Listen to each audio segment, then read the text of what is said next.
Hey everybody, this is Cindy Allen, Editor-in-Chief of Interior Design, and this is Best of Design 2020.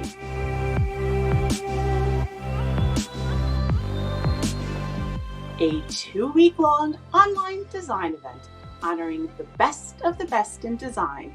A combination film festival, awards platform, thought leadership, and big ol' bash bringing the community together. Today is day 3 of Interior Design's Hall of Fame Film Festival. I'm so excited. Are you?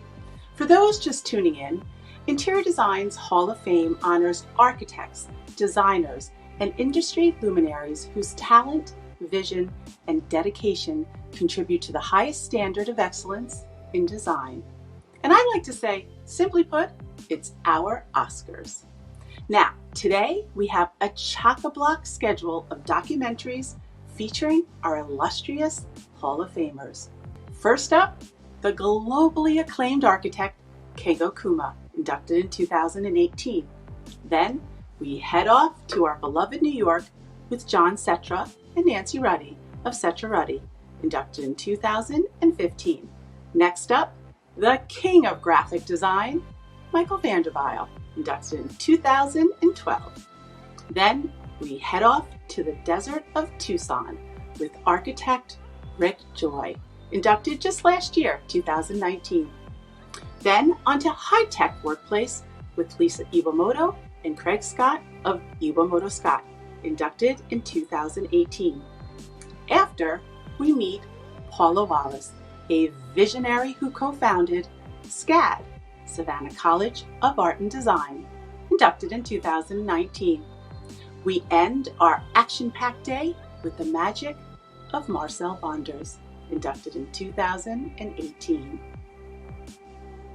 Now, before we get started, I want to give my sincere thanks to our 2020 Hall of Fame sponsors. Thank you, Benjamin Moore. And thank you, Material Bank. We love you guys. And check this one out. A new day, a new backdrop. A huge thanks to my good friends at Stone Source and this cool backdrop called Rock. And because I know you'll all want to know the specs, here it is. Rock is a brick designed by artist Natalie Dupasquier from Mutina. It's a module, so it can be arranged vertically or horizontally. It's available in 5 colors. Mine, it's just a few bricks. But here is what an entire wall looks like. And you can only get it exclusively through Stone Source. So get out your popcorn and let's binge watch and get inspired. This is the Hall of Fame Film Festival. Action!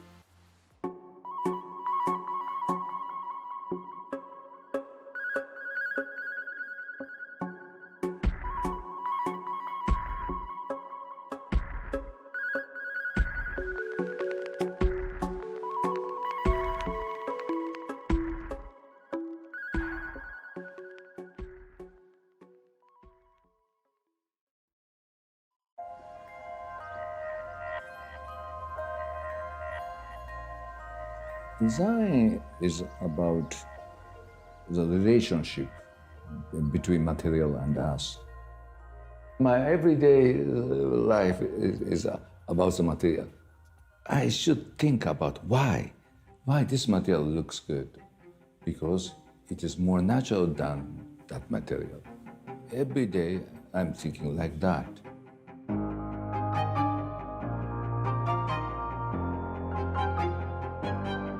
Your work has a spirit to it, it has a lightness to it, and it has a softness. People want to make skyscrapers and big shopping centers, and the easiest way is to use steel and concrete. But now the people want to have conversation with material, and then people find the wood is our oldest friend. This is our foundation, I think.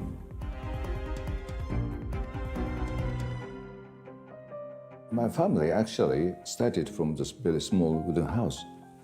My grandfather built that house, and then step by step, we add a new part to the original building. Wood and clay board and tatami. Every material was very warm. and very soft as well. Your father loved design, Yes, right? very much. The first memory was the small tobacco case designed by Bruno Taut. But it's very simple, very minimal shape, but Right. still the textures and warmness. My father brought me to Kenzo Tange's Yogi Gymnasium for the 1964 Tokyo Olympic. Right, for the Olympics, yeah. Yes, it was very shocking building. The roof looked like connecting to the heaven. So you really felt that? Yeah. And then on that day, I decided to become an architect. You want to design the heavens too. Yeah.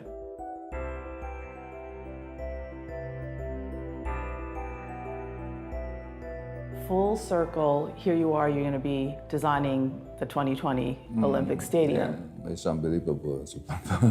It is not a small building. No, it's not. But even for that kind of bigger project, we can use natural material.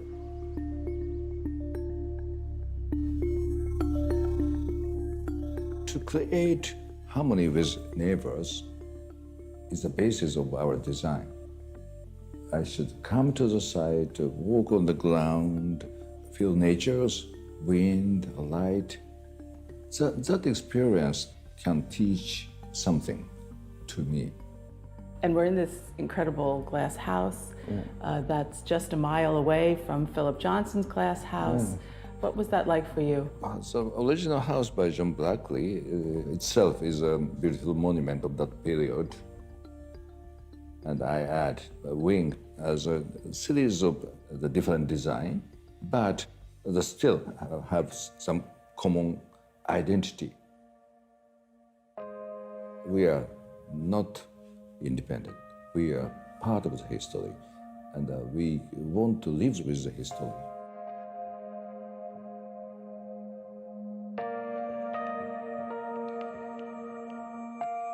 You had started in '86, your firm? Yes, my first building is a M2 building. It was very controversial building at that period. All the architects criticized that as Kengo is not serious. What do you think it meant back then, like looking back at that? I was looking for the harmony, a new type of harmony with chaos. After the completion of M2 building, the Japanese economy suddenly stopped. There's a burst of bubble. Yes. In that decade, I didn't have the project in Tokyo. No project 10 years in Tokyo. Wow. But it's a very good thing for Right. me. Instead, we could design some small project in the beautiful place, small restaurants, small hotels, and also just small observation deck on the island. Through that experience, I could find a new direction of architectural design.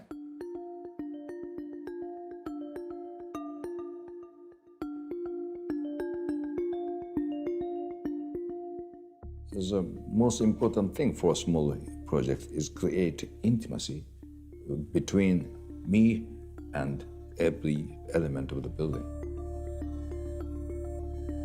The Hiroshima Museum is 2 hours from Tokyo. Frank Lloyd Wright, he loved Hiroshima very much. The transparency, the layering of spaces, he learned from Hiroshima. So I started to use a screen. The screens could create a sense of depth. You always find a way to bring that lightness to all kinds of materials. I tried to find a new type of softness. The wood is softer than concrete, softer than steel, but fabric is much softer than wood. I can get many hints from fashion design.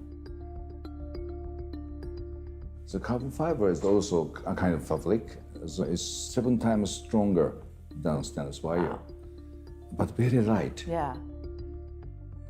My first bamboo project is a Great Wall bamboo in China. And after that, so we did a coffee shop also.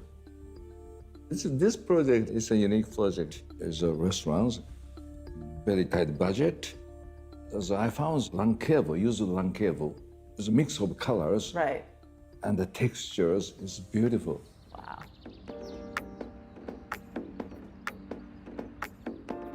The big Japanese garden project in Portland was very special. I felt a very good impression from the city. Right. Also very intimate. The Japanese garden is just at the edge of the forest, and the community is supporting the project very much. This is really the expansion that we've been dreaming and planning and thinking for years and years. And finally, we got the right person, Kengo Kuma, to collaborate. I proposed a new type of Japanese design. The people said it reminds it's a villa in Kyoto. Every corner can have a great view. The garden is known for this tranquil environment. And one of the things, and the most important things, actually, Kuma-san and I consensus is really the outdoor-indoor relationship. Architecture allows the landscape to flow through freely from any given point. I was very honored to be able to work with him. We are entering the new age of design. We don't need big building anymore. I want to show to especially the young people, because the future should be more sustainable and more environmental. The key is nature, how to bring nature to the building. That finding can change our society. And that is my dream.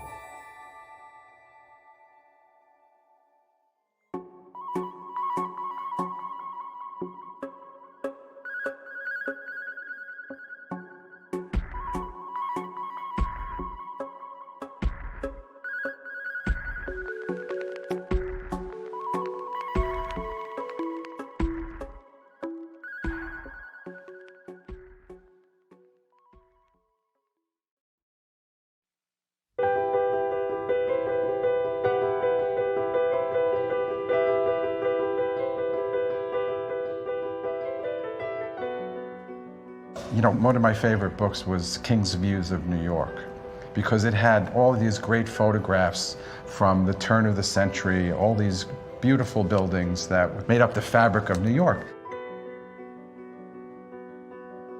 I noticed this building from when I was in college, and I noticed that it had domes on the top of the towers. It was built in 1893, I think it was, as a department store, the U. O'Neill department store. So I was curious as to what happened to the domes. You know, then it turns out we were asked to work on the design of this building. But it's a very sensitive thing when you're doing additions in landmark districts. But I said, I think that if we put back these domes, I think everybody will be so thrilled that they'll let us put as much floor area on as we can.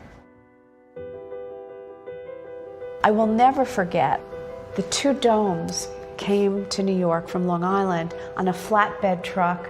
They closed down all the traffic on 6th Avenue, and they let us sit on the roof of the building as these domes came up. It was on the front page of the New York Times. It was on a Saturday. And I just felt that how extraordinary our profession is, that we can be giving the city back something that it had lost.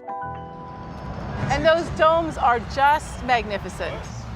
Hugh O'Neill is thanking you from the heavens, that's for sure. We do a lot of urban architecture, and the urban fabric is really very important to us. For the context, it's, you know, you look at buildings and you look at their fabric, you look at their massing, you look, you know, and you try to borrow from that and integrate it into a new language. People identify with the building that they live in. So we've always wanted to create homes that are unique and inspiring and really elevate that building type.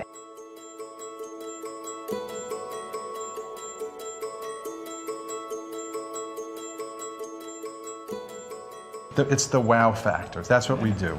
This is a wowzer like I haven't seen before. There was no architecture in residential design, you know, from like the 50s to the 90s even.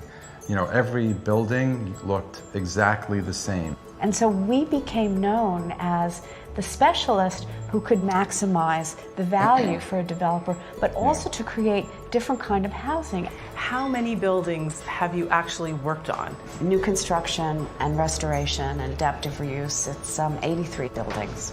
Unbelievable. All right, well, there's 23 East 22nd Street, there's 2628 Broadway, 425 East 13th Street, 12 25 East West 13th Hampton Street. Street, 70 242 4th East, Street, West 53rd. 200 East 79th Street. I grew up in the city, in New York City, in Queens. But the thing is that when I was growing up, our house was full of tools because everybody in my family, my mother's brothers, everyone seemed to be involved in building, in construction. You know, I would just be always building things. The connection that I made to architecture was about much more the pragmatic part of, you know, creating shelter. But what happened was then, as a part of the course study with the history of architecture, I was exposed to the Renaissance. And that was where the first time where I put together what it really meant to be an architect and what you could create, where you could combine the art of architecture with the building of buildings. It was just a revelation to me. Well, I, from the very beginning, always wanted to be an artist with a capital A. And so I went to Bard College. I had my own studio in the middle of the woods, and it was really my heart's content. After a year, I decided to switch to art history. So they said, go to NYU, where suddenly I was living with all these buildings around me. And this light bulb went off in my head that said, I don't want to study architectural history. I want to be an architect. It's And a actually double there's a height space. Juliet balcony from Yeah. the master bedroom. I get to have that alone time and collaborative time and really create, yet I'm dealing with things that relate to the city, to how people live. And the most amazing part of it was, that's where I met John. Wait, so how did you guys meet?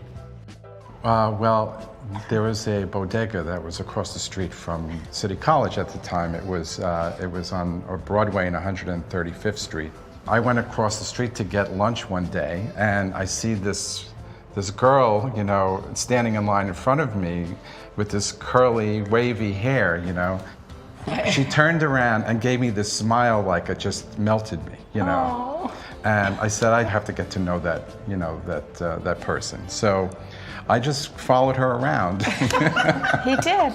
You know, in all of John's drawings, he'd always put one little person, you know, with curly hair, waving. We worked as a team at Perkins & Will.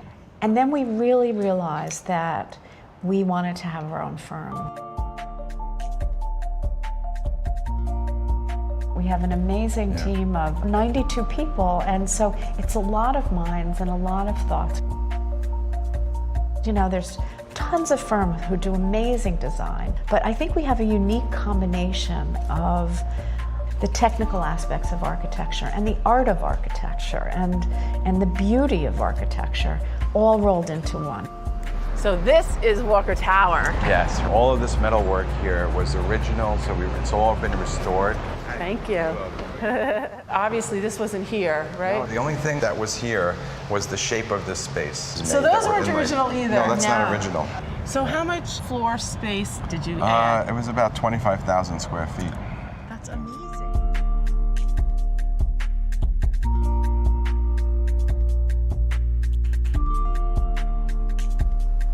It's so characteristic of a 1930s building. That's Ralph? Part of the pride that we have with that building is that people look at it and they don't know exactly what Ralph did and what Cetra Ruddy did.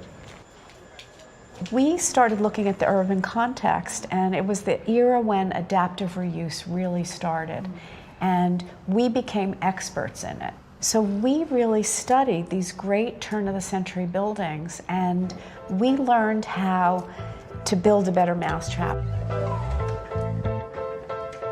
It's not just preservation, but it's also looking at these buildings to see what we can do to enhance them. You can bring something back, you can reinterpret. And we're always looking to find those special things that add value and delight. No developer will ever just let you use the most expensive material. You know, it has to feel right. And I will fight for things.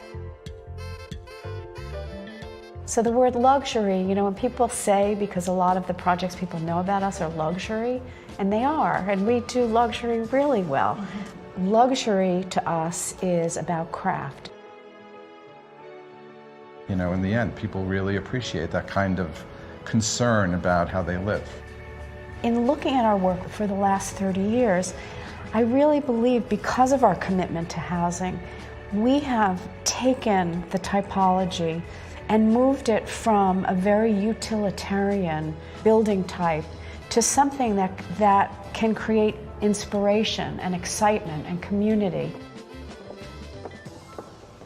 One of the uniquenesses of Lincoln Square Synagogue is the whole building is about translucency, transparency, and interweaving of the private and the reaching out to a community.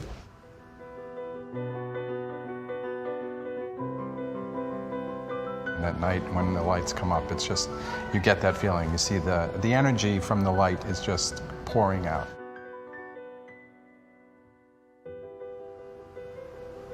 John and I have such similar priorities about what a space or what a building should be. He always says I'm his hardest critic, but I'll see him working like with his glasses pulled down and he's solving problems, and it's magic to me.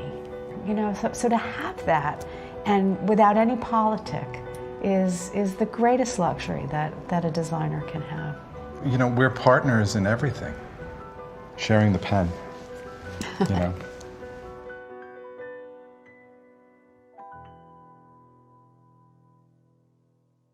Hey everybody, this is Cindy Allen, and we're back live with my dear friends, John Cetra and Nancy Ruddy. Hi guys. Hi guys, how are you? How you doing? So happy to see you live after showing that beautiful documentary on your work. But checking in on you, first of all, where are you? We're in our brownstone in Brooklyn, in Park Slope, and it's so interesting because during this time, everyone thought that we would be up in the country. We have a little cottage in Rhinebeck in Dutchess County, and we just felt we needed to be close. Even though we went remote and we have 100 people scattered all over, we just felt we needed to be close. So we're sitting in our living room in our 1897 brownstone. And what's in back of us, it's interesting because as we sat down, you know, I said to John, you know, it's interesting that we're sitting here, but my mother, who was the most amazing, artistic, amazing person, she collected antiques. And what's in back of us is what's called a Depression era quilt. And what people know about American quilts is they're brightly colored and they're patterned. But during the years of the Depression, there wasn't anything other than essentials. So people made their quilts, because they didn't go to the store to buy, you know, bed linen, out of suits that had just been totally worn down, that had holes in them, that you know, you couldn't use anymore. So so this is the quilt that you know, we've had in our family, you know, from my mother, and when she passed away, you know, we've had it. John and I have had it in our home for, you know, almost 40 years. So that's where we are. And so appropriate, right? Yeah. We should all be making a quilt, right? Yeah. Yeah, exactly. Well, I have to say, it's so amazing to see you guys, and you know, it's like I feel you right away. I feel your energy and your love. And so, tell me, how are things in Brooklyn? Things are not so bad right here. We live right half a block from Prospect Park, so Nancy and I can get up every morning. We try to get out into the park, take a walk, and get some air, and just to start the day, because, you know, being home all the time, you want something that's going to kind of break up, you know, the day, because many times we're in our separate offices and we don't even see each other almost the entire day. You know, you can really kind of get totally involved. So we're here, you know, and in Brooklyn is we're right around here. It's been okay, you know. Everybody's maintaining social distance. Some of the grocery stores are open, which are nearby, and so we can get whatever we need, you know. And so it's been pretty good, you know. We have good internet connections and here, and so we can work pretty well, and not be too far from other family members, you know, who are also in the area. It makes so much sense. I'm just thinking about you being there, and it makes so much sense to all the viewers out there who've just watched the documentary, and how much you've affected the landscape of New York, how connected you are, and how much you've made New York so much better. So what do you feel right now, just in terms of wanting to continue that and, you know, taking care of our beloved city? Yeah. Well, you know, I think that, you know, New York clearly is our home, and we're all getting to see buildings in a really different way. You know, we're not getting to see anything on the inside.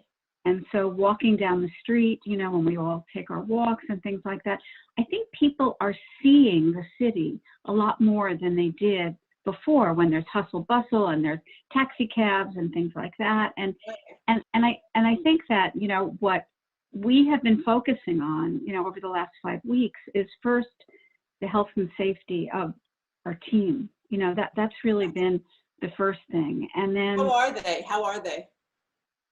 Everyone is doing well, pretty well. You know, for us, it's how do you know, and you know, Cindy, you're a very physical person, and we're physical, and we deal with tactile things.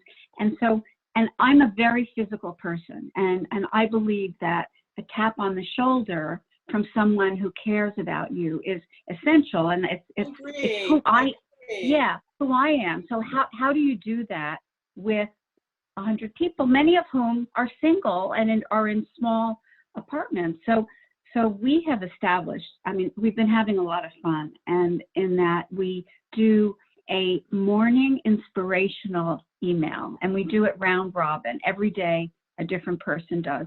And by quarter to 9, when we start our day, that person either sends something out that's spiritual, that's funny, that's relevant, that's something they read, that is music, and we all start our day like that.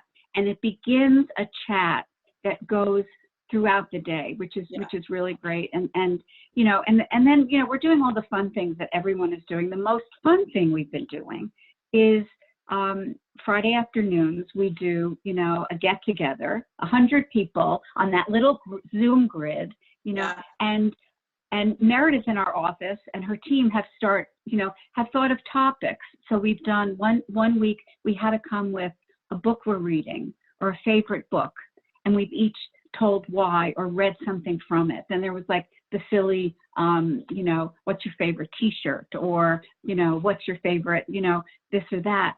And, but last week we have our partner Eugene, who you know, who has jet black hair, and he's phenomenally handsome, too handsome for anyone's good. Not fair. It's not fair. I know, not fair. And he's been that way for 20 years. So he started growing a beard, and it's all white. And so we've all been kidding him. So suddenly this week we saw gray roots. So I started kidding him, and then we turned this into, how's your hair doing? You know, nothing intellectual, but how's your hair doing? We were on the phone for like an hour and a half, and everyone had so much fun. So we're trying to add fun.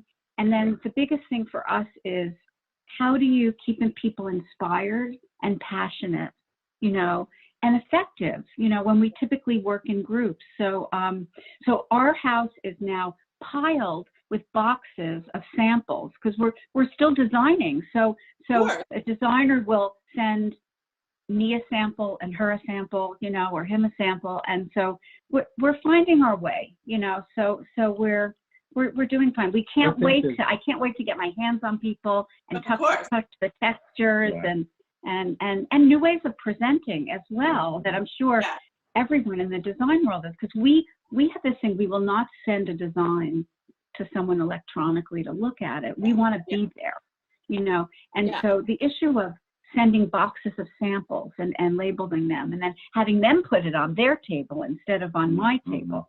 So, are you guys on Material Bank? Are you guys? Yes.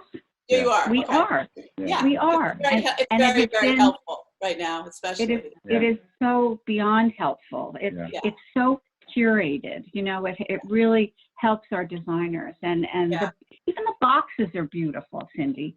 That's the point. Really, the whole thing is inspirational. Okay, I want to get to something that so people received, if they received it at home. So they received the big idea issue, and it came polybagged. We polybagged all the issues. But I was really excited because one of your amazing projects is in it, Photografisca. So I wanted to talk a little bit about it since it's happening right now. It's a beautiful historic building in New York that, as you said, now maybe people are strolling by and really notice the building and the history. So why don't you tell us a little bit about the history first and the project? Okay. So the project, we've actually been working on it now for a couple of years. And it came to us through one of our contacts and who we've been doing a business with. And it seemed like such an amazing project because we knew the building. I'd been in that building 20 years ago. And I remember walking in there and thinking, this is such an incredibly beautiful building. The inside was a dump. I mean, it had been totally Can you put that in an destroyed. architectural term, John? No, it's a dump. and you know, it was with a lot of small offices and people sitting, you know, one on top of the other. And I thought, what a shame. It's like there was no detail left. Whatever it might have been was not there. You could imagine because when you see the outside of the building, you imagine that it could be so incredible. Right, except if you worked around there, you passed by that building 100 times, 1,000 times, and it was always boarded up or closed. This beautiful building. It's so strange. We all accepted that it was never going to open again, you know? Right. And it was this little jewel box, and we all wondered, what is that? What's going on inside there? So to be able to take that little jewel and reimagine it and give it back to the city, because we have hundreds of people contacting us all the time saying, I never noticed that building. We did. You would notice it, you know. But it's really about, when you say what about the city, it's really about giving something back to the city, because you know, one of the really interesting things about it is that when this is our first museum, so obviously so exciting, and the Berman brothers, who are the two owners of Photografisca, which is a contemporary art museum, photography cool museum. Cats, right, from Sweden, right? The two cool brothers, right? Right. The two cool brothers, and their story is amazing. That their father worked in the darkroom in the local Stockholm newspaper, and that's how they got exposed to photography. So, so they're very independent thinkers, and we got introduced to them, and they saw our work, and they said, "You're the ones." And we felt very humble. We've never, you know, done a museum, but our work is about creating magical, memorable experiences. And it's about doing every project differently. You know, we get to the DNA of the client, of the building, and approach it in a totally new way. So we don't have a formula. There's no specific formula that we're going to follow. And you know, that you see that in our work, every project is different because of that general philosophy of how we approach it. And so doing a museum, a photography museum, especially in this building, was such an extraordinary opportunity, because it wasn't just going to be a museum. It was going to be it's really a cultural event. It's like something that is happening all the time. You can go there to eat, you can go there to buy a book, you can go hang out, you can see art, you can go to a show, or you know, an exhibit or a talk or whatever. Artist in residence, TED Talk. It was going to be something that was so amazing to think that this, you know, you could do something like this, you know, in the city. When we went to Stockholm and saw what they were doing there, we were just blown away by, you know, the excitement that was being created in this building, in this venue. And so when they came to this project, to this building, we wanted to bring that excitement, to the building. Yeah, it's like a very young vibe, very rock and roll. You would never expect. You think a museum, you think completely white, but it's the opposite. Exactly. Right? Yeah. It exactly was. It was the opposite. And we think also, when you think of contemporary art spaces, you think about how light is supposed to impact the space. And one of the first things that Jan said is, I don't want any natural light in the galleries. You're like, what? Well, yeah, like really, and so, but then, we really embraced that idea, right. and so it so that created an even more intense environment, for seeing the photography. But it also did something which we thought, well, what are we going to do if we're creating like a container inside this building? And the building has, the exterior walls are very, very deep. There are multiple layers of carved limestone around the windows. What are you going to see when you look into the windows? When you see from the street, what are you going to see? And so the idea came that it's the other side. So there's this, we created a contemporary facade within this beautiful building, but it was not more architectural, but it was graphic, and it had movement, and it was accentuated by the lighting at night. The entire exterior of the building is, very carefully illuminated. So that was, so it blew everybody's mind that, you could like do this idea. Yeah, it's like kind of like you broke the rules. Do you know what I mean? Yeah. Although, it's really interesting because there's been this argument between architects and curators from the beginning of time. And if you read about the design of the Guggenheim Museum or the original Whitney, that Frank Lloyd Wright wanted light, and the curators did not. And you go to every great museum, you see these amazing windows and there's Mecco shades all over them or something like that. Yeah. So when we interviewed for this, and they said they wanted to be Stockholm, but in New York, and they wanted that connectivity. So we showed all these pictures of all these spaces we had designed, this inside, outside connectivity, and like first sentence, as Jan said, no, we do not want any light in the building. So it was like, oh my God, like, oh my gosh, I lost that commission. But as John said, we worked with, amazing, audiovisual consultants. And what happens is you can see the exhibit on the outside of the building, and these deep framed windows, we always call them apertures from the very beginning. So you can be going by in a cab or walking by and you see some of this amazing photography. So it's really this multimedia, experience, and it's an art installation in and of itself. Yeah. It's curated and it changes, and it's very, very carefully done. So it's just something that you haven't ever seen in the building in New York. Yeah, there's a well, we should say, because I don't want people to I want them to know that it was an old mission too, right? Yeah. Which is kind of fantastic when you think about that. But there's so much energy in the building, and there's lots to do, right? And I love how you've laid out the experience, because you actually go down the stairs to different floors, right? Right.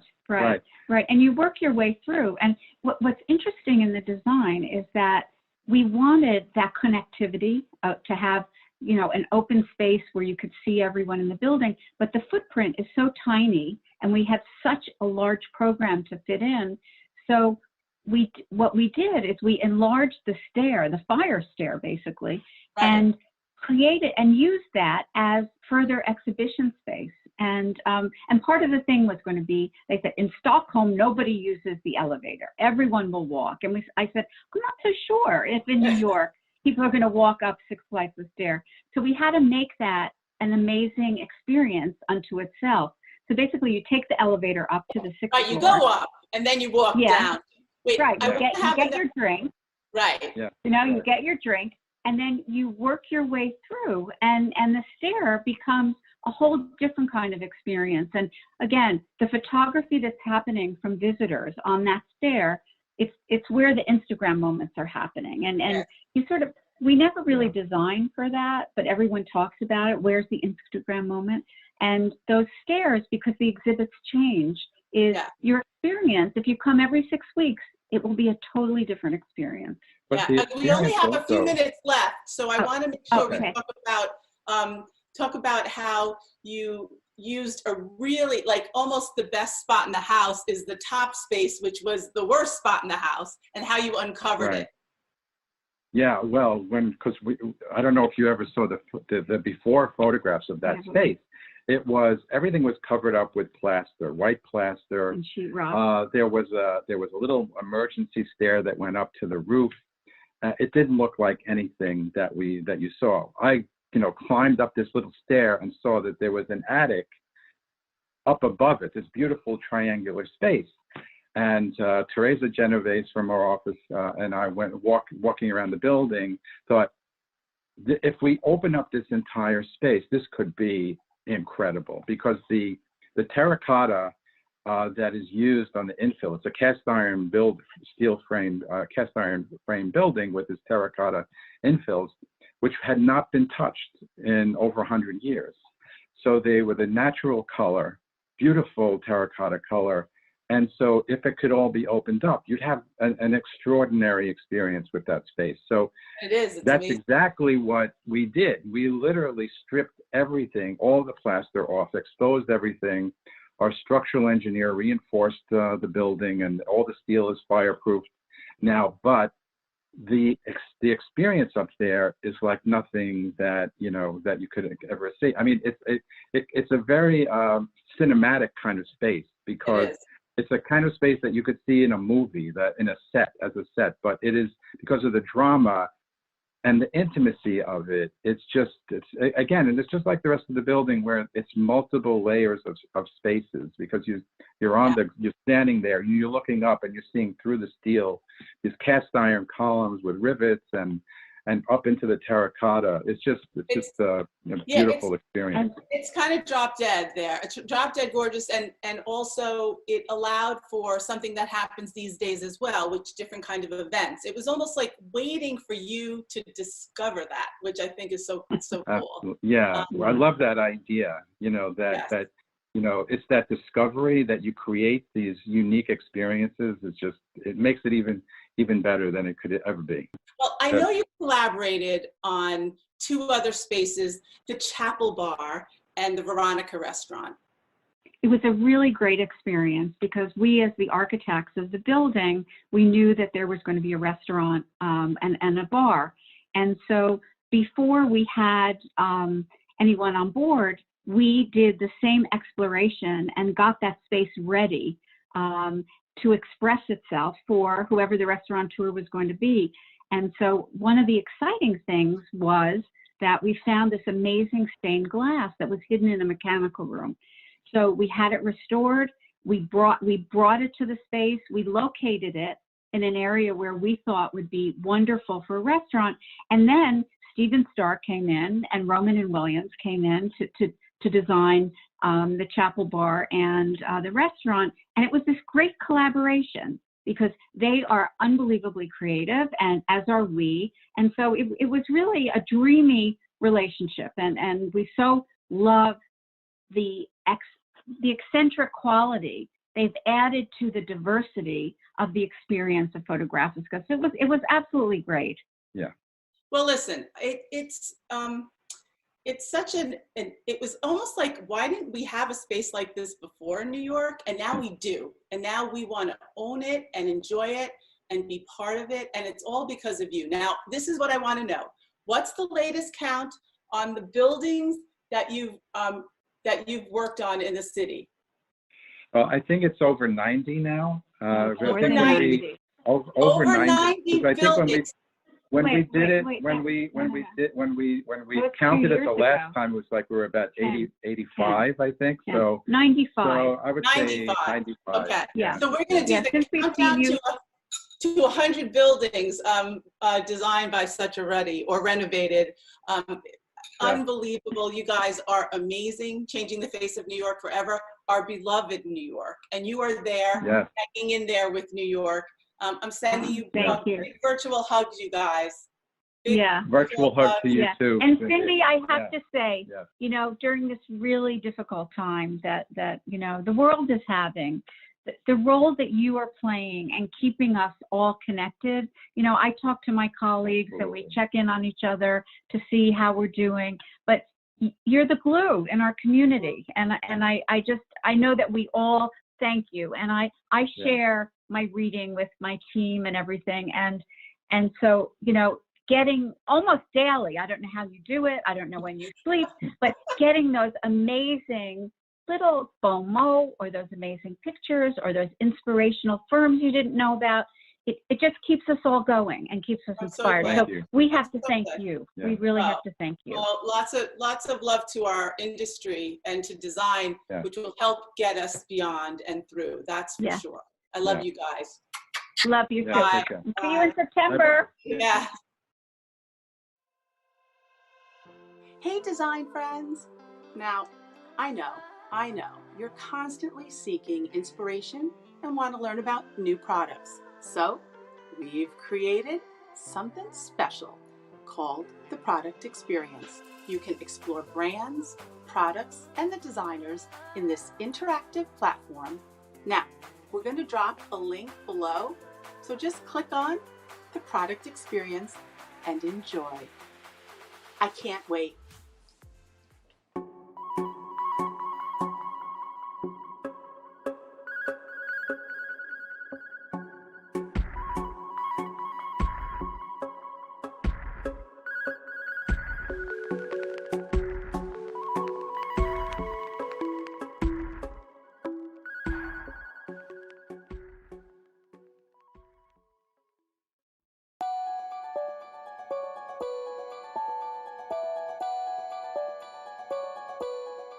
It's interesting how powerful design is. We're lucky as Americans, we have this great example that we can point to, and we just point to Apple Computer. It's like the most valuable company in the history of corporations, and it's a design-driven company. Before, people used to think design was this adjunct thing that you add to something, you know. It's something that you do after the strategy is done. Well, it isn't. Design is the strategy.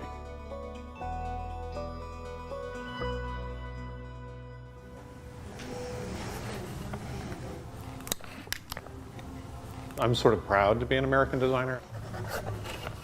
I was brought up in the Bay Area. I'm very much a California product.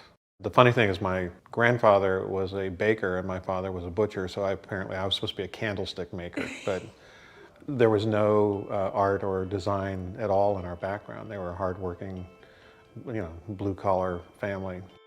When I was in college, what I admired were like Massimo Vignelli, his office, and of course the Eames. To me, it was always sort of this eclectic mix of celebrating what is American and also the reserve and that spirit of modernism.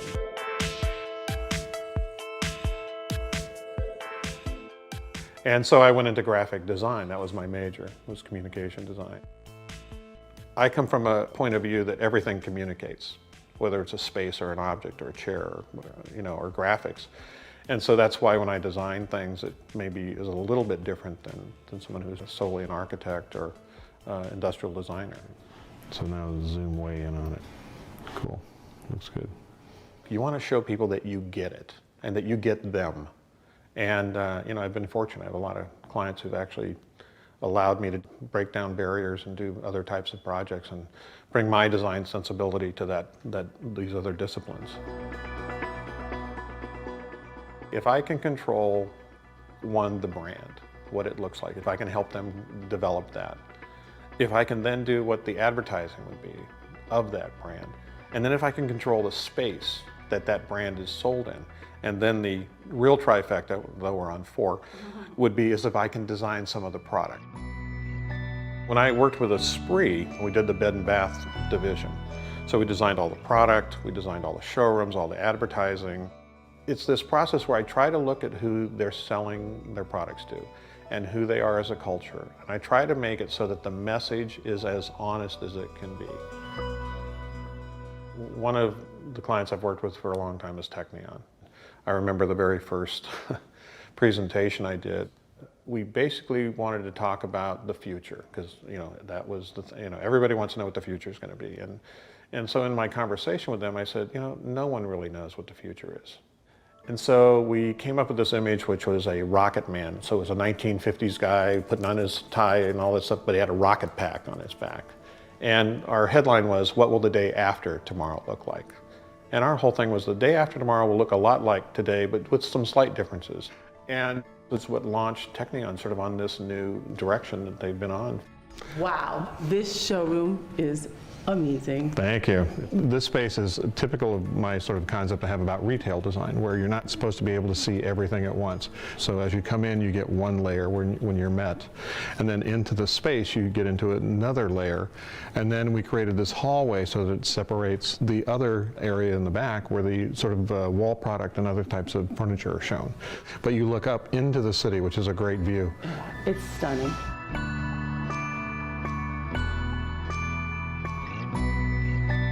Another really great client, which I have many of, is Janice Feldman of Janice at Sea.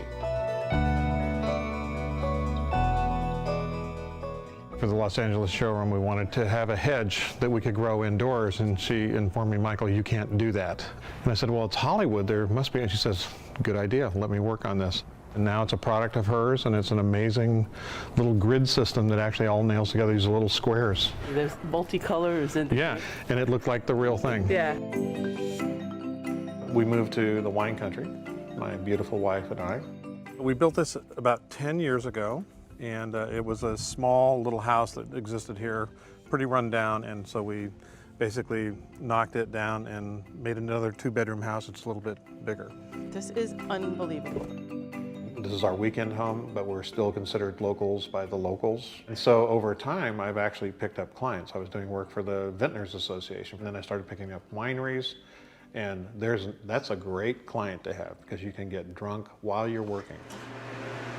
So this is Scarecrow, and this is the label we actually signed the first bottling. But stylistically, that's pretty much what I do. I try to make them very minimal. Say goodbye, wine.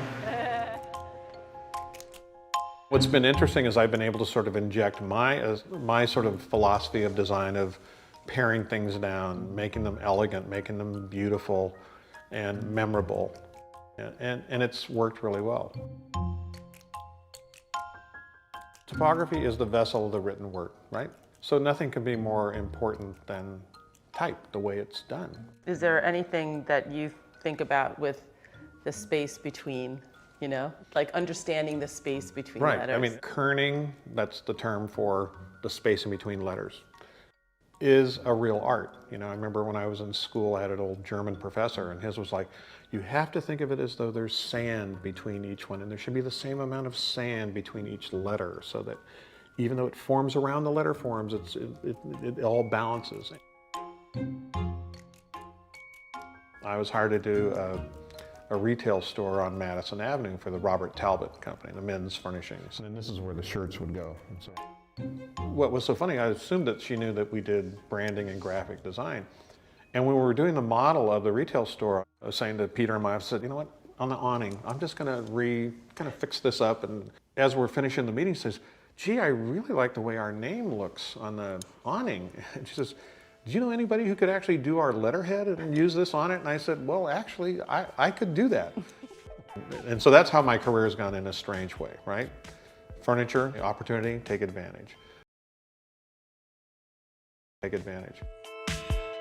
It's not a job, it's a lifestyle. Right. It's like I always tell my students, you know you're a designer when you can't possibly walk down the street without making a value judgment about everything you see. My alma mater is the college where I teach now, California College of the Arts.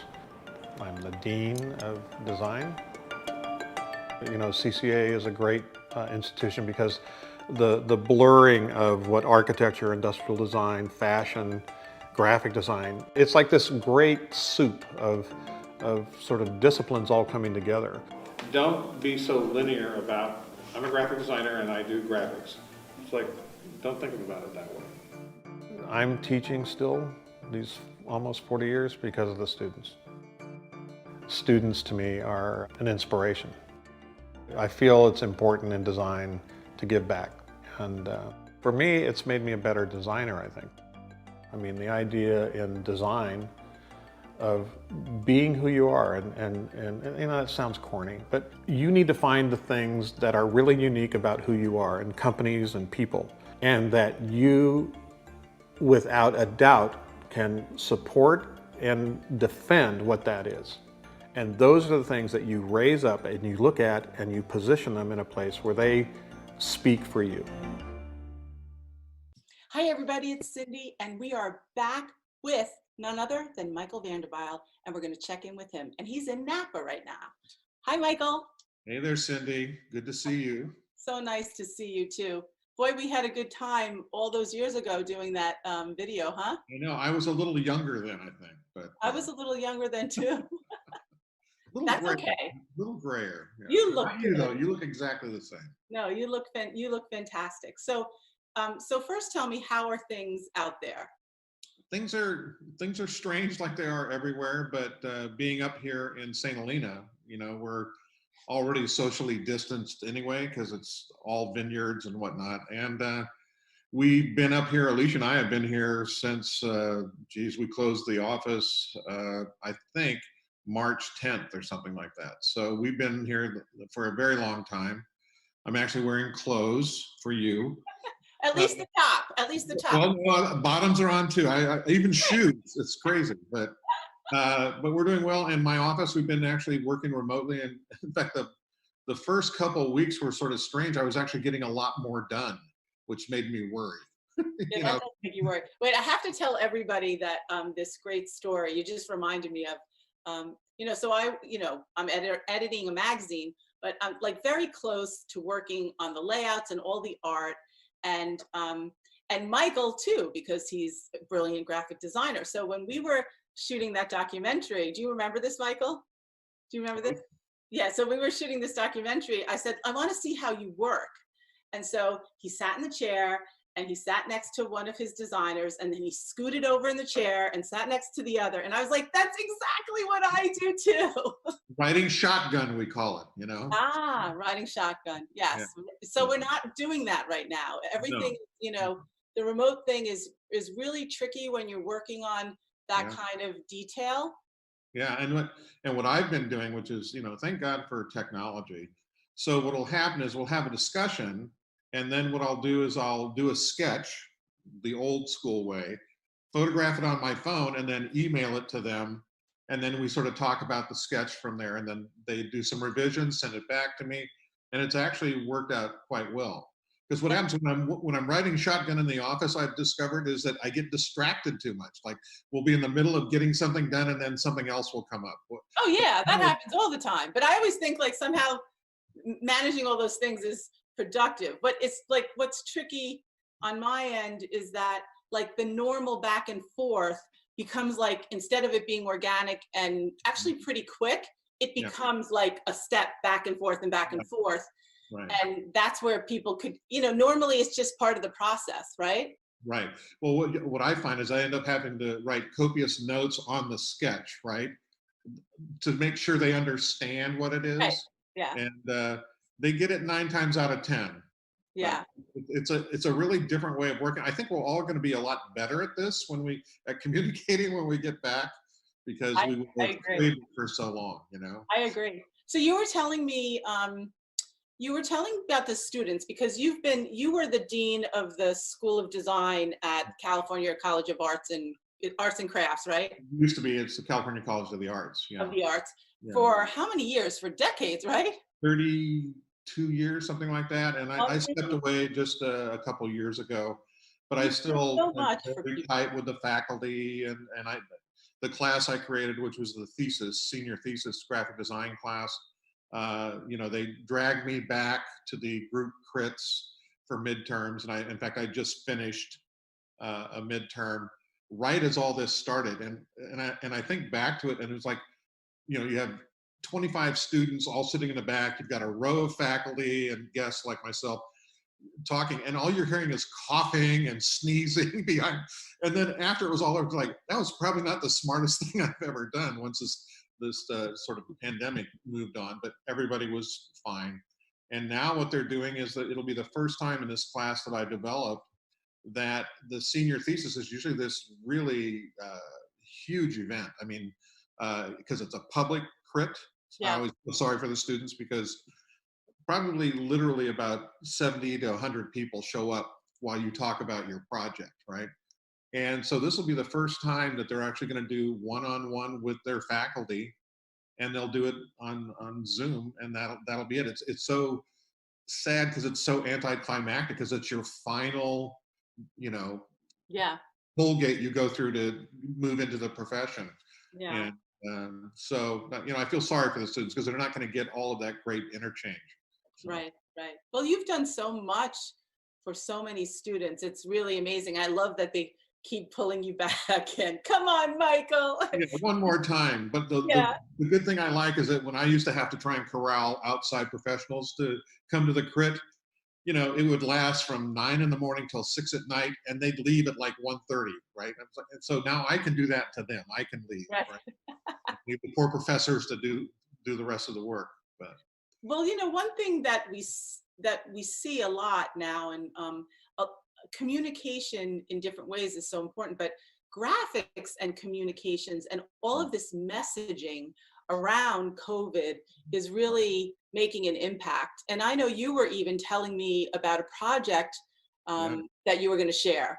Yeah, well, it's interesting. I have this great developer client in the East Bay, Sunset Development, Bishop Ranch, and they have a very large 84-acre, business park where Chevron and PG&E and a lot of major Toyota, a lot of major corporations are there.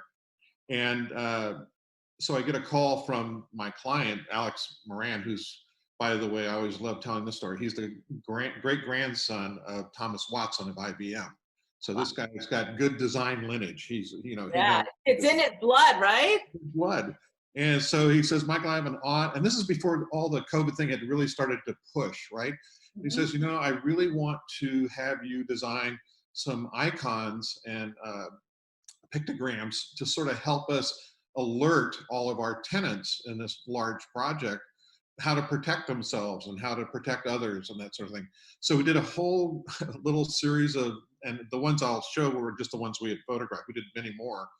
And they were all implemented, but they were all sort of on brand, which I think maybe isn't the most necessary thing to do, but that's how he is about detail. He wants everything to seem as though it's been touched and been thoughtfully presented to his tenants. They take great care of their tenants. I love that. So what are some of the ones that we'll see? Like, what do they say or imply? The ones everybody else does, like washing your hands and social distancing, which was the odd one because I decided to use a figure, and so I have two people like facing each other with a dotted line down them. And like, that's so cute. Yeah. One guy with his mouth wide open, right? So anyway, it was a really interesting thing, but it was sort of funny because it really literally was the last thing we did before on that Friday. And then like the following week is when everything started to break loose, and they implemented them and they use them in email blasts and that type of stuff. But thank goodness. That's wonderful though, wonderful. It's not wonderful that any of this is going on, but that's sort of like kismet in a way, right? Well, and it's to me, it shows how thoughtful the client is, instead of just grabbing random weird low, designs from all over. Right. He wanted them to make sure that they were authored by them. Right, exactly. To show what the design heritage of this client is, they just finished a building designed by Renzo Piano, which is a shopping complex, basically. I think it's his first shopping center ever in America, and it's a gorgeous, beautiful building, anodized aluminum horizontal ribbed building, and I wanted, when I worked with the client on the branding of it, I said, Renzo has designed these great banners that he wants up. But I said, the worst thing you could ever do on this incredibly beautiful building would be to put a bunch of advertising for, restaurants or something that's in there. So I said, I'm from the East Bay. I was born in the East Bay, Oakland, and maybe it's not known, all over the country, but Oakland's like the Chicago to New York. It's like it's never as good as San Francisco. And so I went to my client and I said, you've done this amazing, beautiful building, and I said to honor it, we should also honor the East Bay. So we turned the banners into cultural banners. And so they celebrate East Bay artists, designers, innovators, that type of thing. And the first ones were all paintings like Diebenkorn, Joan Brown, all artists who worked in the East Bay, and celebrated them. And it was just, City Center celebrates the artists of the East Bay. And we're going to do that with athletes. We were working on one for athletes for the Olympics, but unfortunately they got canceled. So, but that's the type of client he is. So this building and the images you'll see are just gorgeous. They're just giant paintings, no commercial message, nothing. Love it. A photograph of the artist, Wow. So you get the context. So you're going shopping to your, Pottery Barn, and there is like an amazing piece of art above your head that is almost 3 stories high. So, Honoring design and the arts, right? Exactly. Not being apologetic about it, which is fantastic. No. Honoring it and being proud of the East Bay, which I think is great. So I love that. That's so great. Okay, so then, and you have such an eclectic array of clients. The one I always like to tell is one thing Michael definitely likes to do is drink wine. In fact, you've got a small building in the back of your yard. Yes, I do. Yes, I do. Yeah, you have like a little wine house or something. And it's getting a little more empty now that this we've been here for so long drinking. But you've done some beautiful labels. So tell us about them.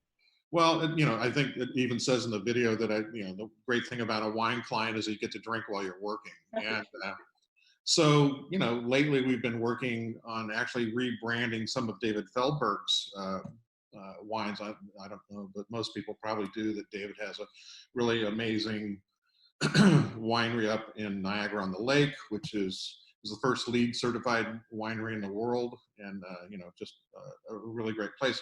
But David also Wait, gotta tell everybody. So David Feldberg, amazing guy, the head of Technion, CEO, or I don't know, what is he? David Feldberg is the owner of Technion. The owner of Technion, couldn't be nicer guy, and he has a winery. Exactly, which makes it double win, Fantastic. So, we had the best time together. Right, and so what's great is that he also has a great sense of humor that a lot of people don't realize until you really get to know him. And in the beginning, we would name the wines. He was doing a very serious wine called Stratus, but there were other, they called juice. There was juice on the property that they wanted to sell, because David's not going to throw anything away or give it away. He's going to, be a good businessman.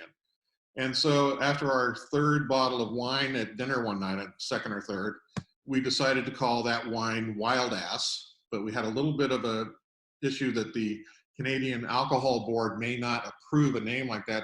So I designed the label, and it has a little cartouche of a jackass on it. So it's, kind of goofy looking little jackass, but it's there. And so we just finished a project, and I'll send you images of that too, that he's now doing it a rosé, but they're doing it in cans, because, it's sort of the new thing now. Move away from the very traditional stuff. And I figure if you're called Jackass, you can do whatever you want. Whatever you want. I have to say, he is such a wonderful, besides have amazing company, but he is such a wonderful guy. And like you said, so funny. But I had Passover with you all one year, many years ago, and he was thinking about that now and called me up. Yeah. Because it was Passover, and he said, he remembered that we just had such a special time. That's what the great guy he is. Okay, what else are you doing? You're doing something else with Technion. Yeah, we're doing the Montreal showroom for him. We did one quite a few years ago, and now they're moving into another building, and so we're in the design phase, and that's good. Even during the slowdown, the design process, is way before he has to spend any big money. So. It's and then he'll be ready to hit the ground as soon as things open up again. Yeah. And then we're also doing an interesting new branding book that started before all this, and we jokingly call it the brick because it's going to be about, we're going to go by weight, you know. It's, I love that. but You love to do books that are big and books are the best thing. Yeah, they're the best. When people said print is dead, I said, oh, you have no idea. It's just beginning, you know. Yeah, exactly. Because people value books, you know. Yes, totally. So we're doing a new brand book that kind of explains the design ethos of the company and, you know, the collaborations that they've done, and it's gonna include a lot of things that are just everything Technion, basically. So and that's, I'm very excited because it's not going to be very big, small, but thick, you know. Thick, nice and thick. Right. Yeah. Right. So. And then what else? I think you said you were doing some furniture. Yeah, I have a longtime client a residential client out of Los Angeles, Ruddy, the nicest family. I do half my fee is design fee, the other is family counseling. Because they're a great family, but it's the two young sons are coming up, and you know they're wanting to move the company a direction, and dad's, you know, has great information and history, and so it's a matter of, you know, and I love them to pieces. Yeah, I know you do. I know you do. They literally, in fact, Ralph, the father, says that Spencer I'm his second father, basically. Anyway. But the two boys are starting a division called Evan Spencer, and it's going to be a younger, more progressive online presence furniture company. And I've done, and they're from Southern California, so they wanted to kind of represent kind of that spirit of West Coast casual. You know, we've heard all those words before, but I think these boys have such a great young spirit about them, and so it's going to be like a, you know, modern but warm, familiar but challenging, you know, that kind of thing. And they're really doing a great job. And the irony, though, is that they were just ready to launch in March when we'd just done the showroom. The prototypes of my chair that I just did, the Stinson chair, were complete. It was all set in place, and then the next week it had to be put on hold. But, you know, we're still working on sort of social media, email blasts, that kind of thing, to just sort of get people ready so when it's over that this division can launch. So yeah, but at least the pieces are ready too, right? They're not stuck. Yeah, that's the great thing. All the prototypes, yeah, and the finished production stuff is ready to go, so people can order it day one once it. Right. Were they going to show at Neocon or? They were going to show at Neocon. I'm actually redoing their residential showroom at Neocon right now. I think they're probably the only people who are going to be able to construct anything in the building because everything's stopped. But their new space is near Janus and other clients on that floor. So they were going to do like a little pop-up there of Evan Spencer brand. So they could do it with us. They should. You got to talk to them about that. We're going to do 2 weeks with them. We're doing like a 2-week program. So there's stuff to get it out there. Lots of different ways. And you know, the other thing you'll like is we just did the branding program, the whole photo shoot, and we're using all sort of LA, like a guy who shapes surfboards, and you know, a poster artist, you know, John Van Hammersveld, and all these people in the photograph of the products, and it's been great. They sort of want to celebrate like the LA inspirations to them. So I'll make sure to see those too. Oh, that's so great! Yeah, I want to see it all. Fantastic, because you know there are certain friends who are saying, "Oh, we didn't get our photo shoot in yet." So I love when I hear that somebody did. Yeah, they got it done. So yeah, good. And so Howard, so as sort of a final thought for the industry, what are you thinking about just in terms of getting beyond this, and also us, you know, being together as a community? Yeah, I have great faith in human beings, and I think what this has done is it's made us appreciate people who do heralded jobs. Yeah. Like, you know, grocery stores, and you know, people that deliver packages and things like that. Yes, yeah. You know, and September 11th, it was really the first responders, and absolutely. But we not only have that, we understand how complicated we are as a culture, and how interwoven we are, and how much we rely on each other. Yes. And I think people will be kinder. They may not shake your hand immediately, but I'm proposing that we take up the Japanese tradition of bowing instead. I think that shows great respect. But I love that. But you know, I think the design community, I don't believe we ever took anything for granted, but I know we will never take our clients for granted. We'll never take the responsibilities we have for granted, you know, and that we do make a difference, you know. Just doing those little COVID symbols, you know, make you feel like you were doing something, right? I mean, absolutely. So design, I think design will come out stronger. I think we're always pretty tight as a community, but I think we're really going to be tight after this. So, because there are a lot of design firms that are, you know, luckily my firm's small enough, and I'm going to knock on wood here, that we're surviving this okay. Our reserves were okay. But, you know, I feel sorry for, you know, my daughter works for Gensler, and Gensler's a big company. It's a lot of people to kind of keep on the payroll, and they're doing a good job of it, actually. So, and they're still working, and that's what I like. I mean, as designers, we're going to find different ways to work, you know. I'm going to work from home a little bit more, I think, you know. I know. Before there was that little bit of like that work guilt for all of us workaholics. Having too good of a time, but now I know how to pace myself. So. Yeah, exactly. Well, listen, Michael, I can't say enough how much I respect you and honor you. So thankful for our friendship for over these years, and how much you give the industry, and how much we need you as a leader. Oh, well, thank you. Well, you are our main leader. You're the one who bands us all together and keeps us on the right path, you know. I try. All right, well, I want to. Loved, my dear. You are deeply loved.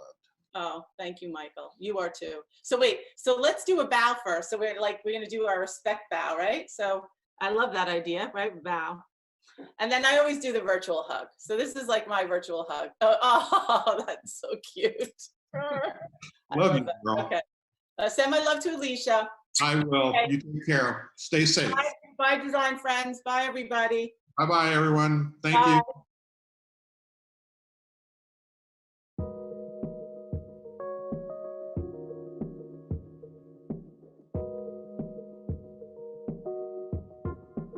One of the hardest times to create, if somebody tells you have all the time, all the money, do whatever you want, in which medium you want, go at it. Sounds fascinating, sounds great. I think that void is actually paralyzing. A new practice that I'm trying to bring into that creative process is taking some time to sort of decompress and focus on the ideas that exist, and then often just trying to pick the one that I literally see in front of my nose.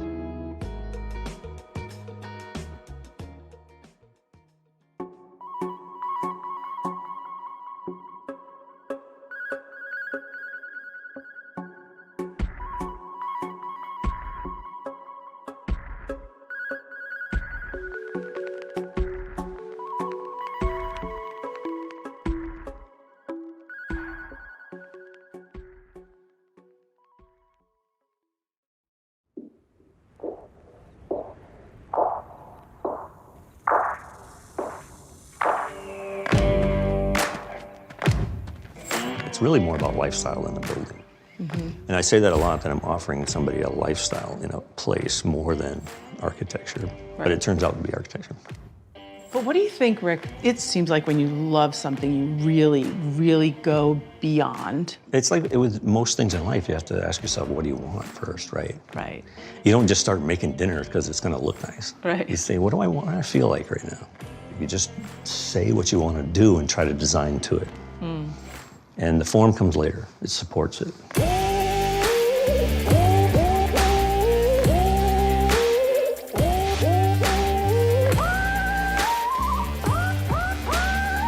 And I love this quote from Juhani Palausma. It comes from one of his writings. It said, Rick, it should be more about the verb than a noun. It's the act of looking through a window or walking through a threshold before you design that window or that threshold. What's the feeling? What's the atmosphere like?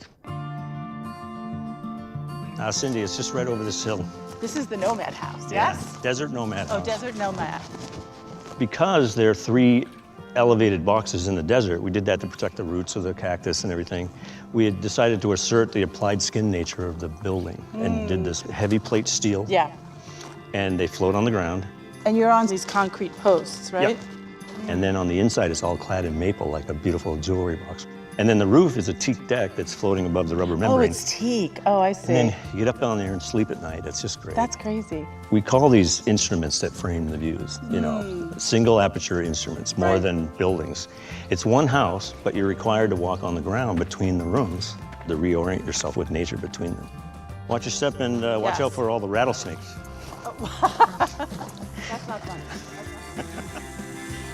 Growing up in Maine, nature becomes your luxury, right? Sledding and the trees and no trees and leaves and no leaves and all that stuff just becomes really vibrant in your mind. And you pay attention to it. And then when I came to Arizona, it was crazy because everything's completely different. You know, I built the first 12 projects myself as the builder. Here we are at Lake Choice Studio. So I built this building, and I had a crew of 15 recent architecture school graduates as the construction crew. Wow. This was a fun thing to build. It's kind of a perfect room. Yeah. The sunlight bounces off the north wall in here and lights the space. Did you know you were doing something special? You know, I was looking at people's work. Of course, Louis Barragan and Zumthor was new on the scene.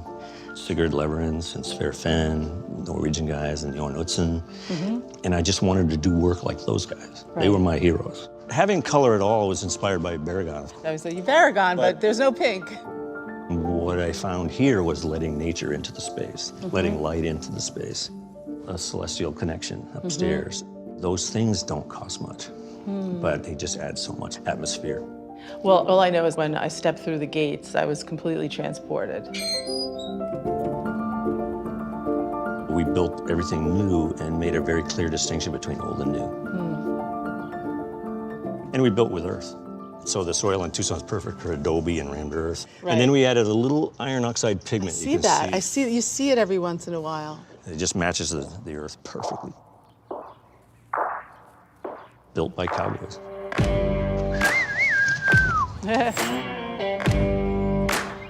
This is really one of the oldest streets in North America. This was famous for gunfights and Chinese laundries, but it's really great to still have some of the history intact here. Definitely. Tucson has really beautiful air, and the sunlight's really bright and crisp, and so when you know there's going to be a shadow, you know it's going to be a perfectly straight, crisp line. Beautiful diagonals, It's fun right? To, yeah. And then the kind of trees that we have are so lacy that the dappled light just falls on everything, and light is key. Right. And when I found rammed earth as a material, the most beautiful aspect of rammed earth is when sunlight hits it. And it's just these two things dancing together, sort of. When you say you've sort of found rammed earth, what does that mean? Well, there were some projects going on in Tucson, and what the other builders were doing is plastering. And I just took a look at it and I said, well, wait, plaster is sand, water, and cement, and why do you have to plaster it? It kind of is plaster. It's incredible. The joke is it's dirt cheap. It's dirt. When you were growing up, were you a precocious little kid? Were you drawing? I was drawing a lot, and I really wanted to play guitar, but that was like $500. And so I took up drums, and I got really good at it. Wow. And I started just playing out at gigs and traveling playing drums. Okay, but so then how did the architecture bug, how did you get there? You know, I was bike racing, and so I was super healthy, unlike all the other musicians at night while we were playing and after and stuff. I just said, all right, it's time to study architecture. And so I said, I'm gonna go as far away as possible. And I'm in Maine, in the woods, and I finally opened up this one package from the University of Arizona, and on the cover was a sunset with a saguaro. And I'm like, oh. And so I did it, and Will Bruder recruited me right out of school. And you worked on the library, right? I did all the hand drawings. Freehand, in perspective, I drew the tensegrity roof structure. But I just want to show you how things worked a little bit back in the day. Yeah. You drew this? Yeah. It's incredible. Looks like art. And I actually measured these trees and You canopies. did? You obsessive. Thank you. I love that. And They're beautiful. They're still beautiful. all the projects in Arizona are really small. But what about the Amman? Yeah, then there was a big jump to the Amman, and that was a rugged project. Since the first day I walked the site, it was 12 years until the opening. Wow.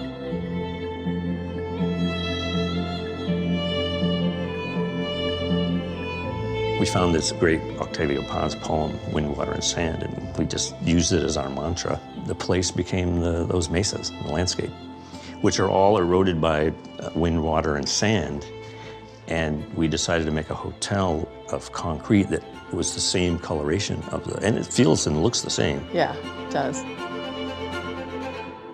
So what you see here is all the interiors that we did for the big hotel we're working on down in Mexico. It's big. How big? It's 176 standalone buildings. So there's half the rooms are tree houses. We designed everything from the little mezcal glasses. Yeah, I see them over there. To Fantastic. all the dishes. It seems like place is almost the beginning of everything for you. Well, and an atmosphere. There we go. This sense of discovery, right? You hold people back so that there's anticipation. How did you figure this out? You know, as a drummer, your job is to really set the tone of the groove, right? The feel of the music. Good quality songs are a creation of an atmosphere, right? And it's almost like an intro before the melody starts, kind of thing, getting you ready.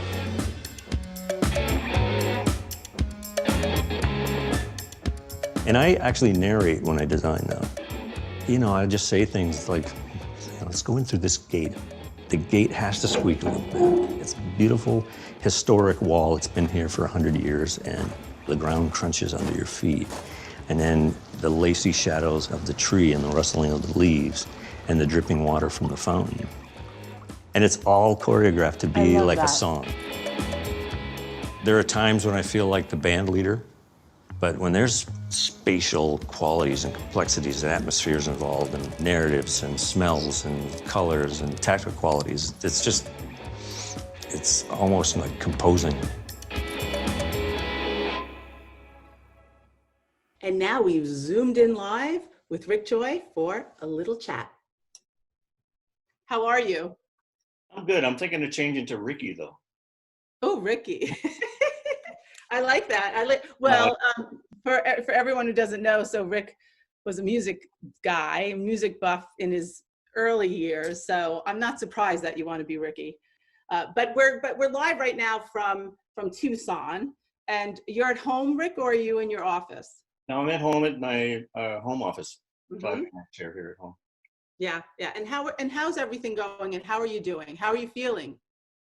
I feel great. And Claudia does too. We've taken a kind of a big hit with the economy. Of course. We've just like over $150 million worth of stuff has been put on hold. Wow. And some of that's like not starting yet, but that's not easy. No, it's not easy. But we still have enough stuff to work on, so everybody's working in the office. Are they working from home though? They're working from home. Yeah. Not in the office, I mean, yeah. We have one person in the office at a time, and people rotate. Well, first of all, Rick, thank you for being honest and sharing, because I know our industry, like many, have taken a big hit, and not everyone is always comfortable giving us the truth, but I knew you would be a truth sayer. I knew you would be. Yeah. If I lie, my face turns red. Yeah. I'm caught immediately. Well, so how is the town? How are things in Arizona? What have you heard? Well, I mean, we're doing the social distancing pretty hard. And a lot of my friends own the restaurants. So, they've all been really creative about doing deliveries and pickup and all that stuff. And, I showed you that little market near my house. And beautiful. Yeah, there's nobody in there right now. Nobody there. I've been home now for 2 weeks. Yeah, me too. 2 weeks today. Yeah. And so, we're persevering. It's a interesting time in that I didn't travel. I haven't traveled this year yet, except for 2 flights, like in January. Right. And everything's been canceled. All my reviews, all the lectures, all the meetings in San Francisco and New York, and all. So it's just in a way nice to just be home for so long. This might be the longest stint since for 15 years. Yeah, for me, forever. It's the longest stint forever. I know. I mean, if we didn't have that's the thing. If we didn't have the hardships, we would be having the best time of our lives to have this break. But of course, it doesn't work like that. How are you guys staying like creative and happy? Of course, you have a wonderful wife. Yeah, of course. But that whole thing, no. No, I have such an amazing team at the office right now. We sort of scaled down a little bit last year, and it's a brilliant, compact team. And we still get to work on some pretty fun stuff that's been out of our area of thinking for a while. We were working on a master plan down in Tubac, which is like an hour, a tiny little town south of Tucson. And we actually designed a gas station. Oh, wow. That's amazing. We just put in a proposal for a fire station in Tucson. And we'll have a house starting construction in Park City pretty soon, as soon as the snow melts. And our projects in Ibiza and Portugal and I don't know, Cabo. The hardest hit was the 2 houses we were doing for 4 seasons in Cabo. Yes, I remember you were telling me about that. Yeah. $1 million budgets right there alone was taking away the fees and the work. Right. The office is not a typical office either, and there are series of small buildings attached to one another, and I could imagine that's being useful also these days, where we're trying to figure out how to distance and still get work done. Yeah, no, it's perfect. I had to go in because I'm writing a few things and I need to get on the server. So I just went in and snuck into the conference room while somebody else is in another building and somebody else is in another building, and it works out great. It's like 400 tons of dirt buildings. Right, and it's dirt, and we love that, But I always feel like getting to know you, that a thing about building from the ground up, about being innovative and also getting your hands dirty. And this is a time period where we kind of need that again. Well, we have to keep them clean though, that's the problem. Yeah, dirty but clean, right? Yeah. Well, the thing everyone's working on today, or half the offices, we're going to be in a show at the Royal Academy, curated by David Agee. Wow. And so we're working on a nice pair of models and a dialogue for that, and images, and gets everybody riled up. But you know how to kind of work on the spectrum, which it seems like you always have. It doesn't matter if it's a small project or a large project, and anything in between. Like you said, this gas station, you take it on as if it's the most precious thing ever. And it seems like you have a staff that does that too. Yeah, we do. And for the gas station, obviously the fun thing to think about are all the kind of iconic ones on Highway 66. And yours is going to be, or no? Yeah, well, we're trying. We're getting there. Yeah. With our economy now rather than theirs back then. Yeah. I have a good friend who did, on Route 66, Fran Elliott, did a beautiful soda pop shop like a dozen years ago. It was amazing. And it was an icon and a beacon. Yeah. Yeah. So make sure to send my love to Claudia, okay? Well, she's standing right here. Oh, come in. Wait. Oh my God. Hi, Claudia. How are you? I snuck in there. She's getting green. Yeah. Hardcore green. Oh, Claudia, are you doing okay? Yeah, thank you for asking. We love to jump on your live. That was such a wonderful conversation. Oh, I'm doing it every day. Oh my God. But it must be really exciting to hear from all over the world and then connect everyone through the new platforms and media. I mean, on the one hand, we are all disconnected physically, but this brings everyone together, right? There's some real positivity with this. Saying Tucson, the community is really very tightly knit. Go in, Claudia, tell us about Tucson. So the community is very tightly knit and people are very connected. So there is this huge support system that everyone still tries to go to the local market And then one of the questions that Rick was asked is like, how do they actually deal with it? And it's not just cleaning the counters and still trying to keep people on the payroll, but it's also, there are all these systems in place. Stop here outside in the courtyards that we have plenty of. And then you need to call in with your cell phone and there's a curbside delivery. Ideally, you call in early, everything gets produced and then it gets delivered in a nice bag.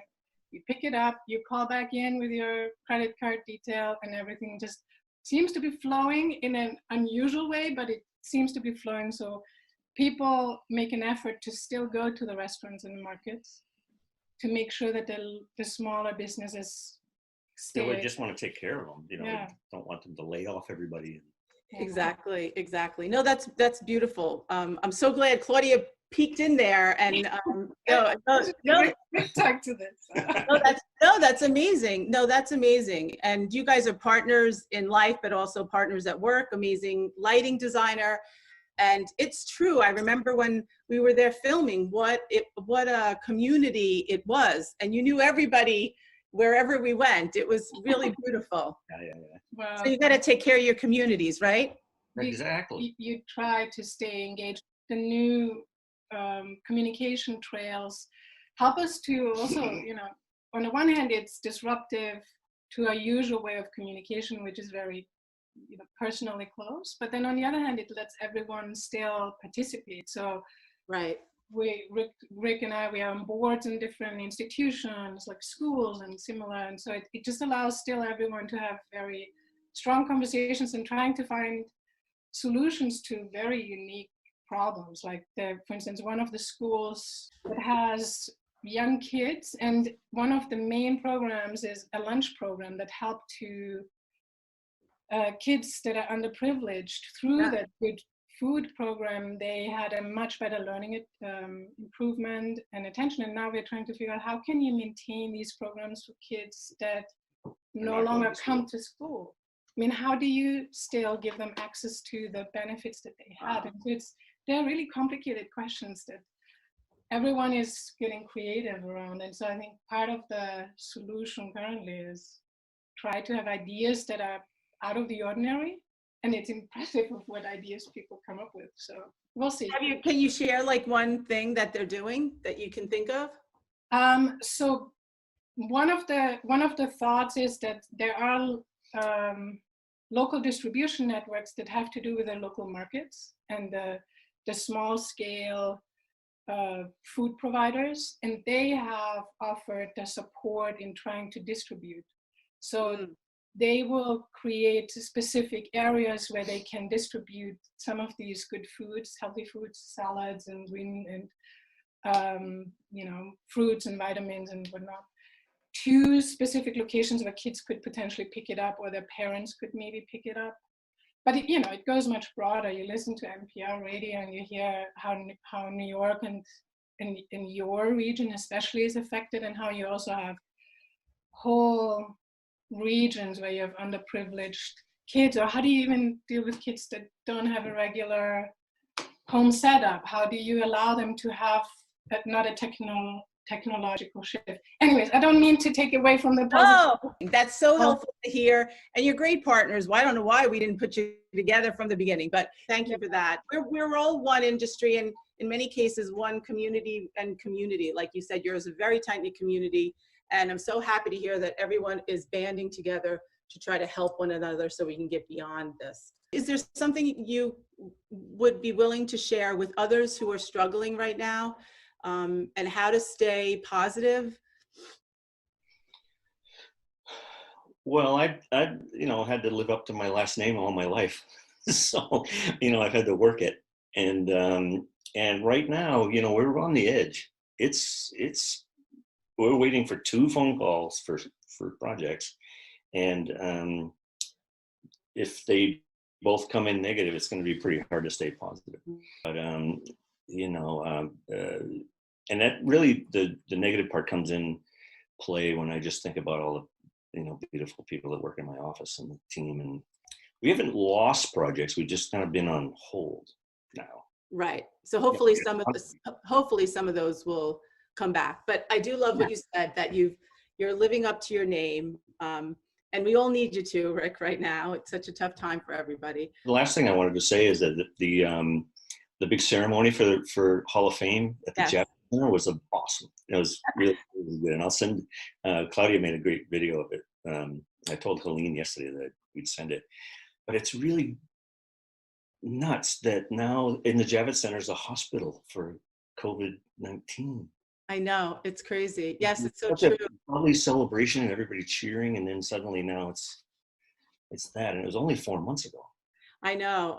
We're just writing an article right now about it, but so hopefully it's a healing, a place of healing, and it saves a lot of lives, which we'll take that, right? We'll take that. Yeah, we'll take that.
It's really important for us to have experimentation in our work. Even from the very first little house that we did, we hadn't done that before, to the next, larger workplace project. We hadn't done that before. Each one was sort of this breaking open into a different territory.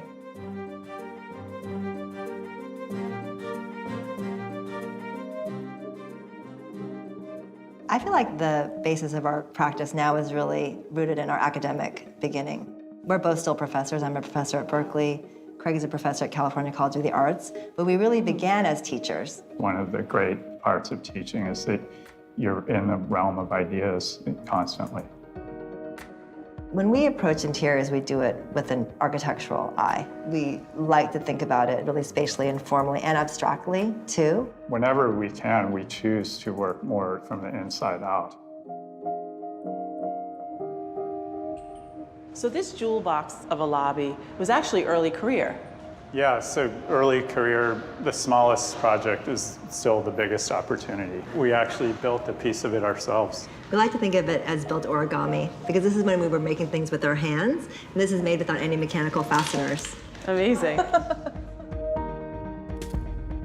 I think what we see in workplaces now are a whole variety of types of spaces. But the spaces that are really fun to design are the in-betweens. So spaces that can be used for any number of things. In a number of these projects, we've come up with unique solutions. So we're really lucky to be in San Francisco with the kind of innovation that companies are seeking too. They aren't looking for everyone else's office space, and they don't have a preconception of what that space is like. And so that opens the door to kind of discover something different. Bloomberg came to us because they said that they were a grown-up technology company. They've been around for a really long time. Pretty much all the big companies want some presence in the city of San Francisco, but yet that space was about making connections with Silicon Valley. This is a chance for us to really explore materiality. The ceiling, for example, is generated by the geometry of the chevrons outside the building. And it goes from a rectangular section to a triangular section. And then the large sculpture, which is a media piece, also goes from a four-sided figure to a three-sided figure in the space. It is stunning.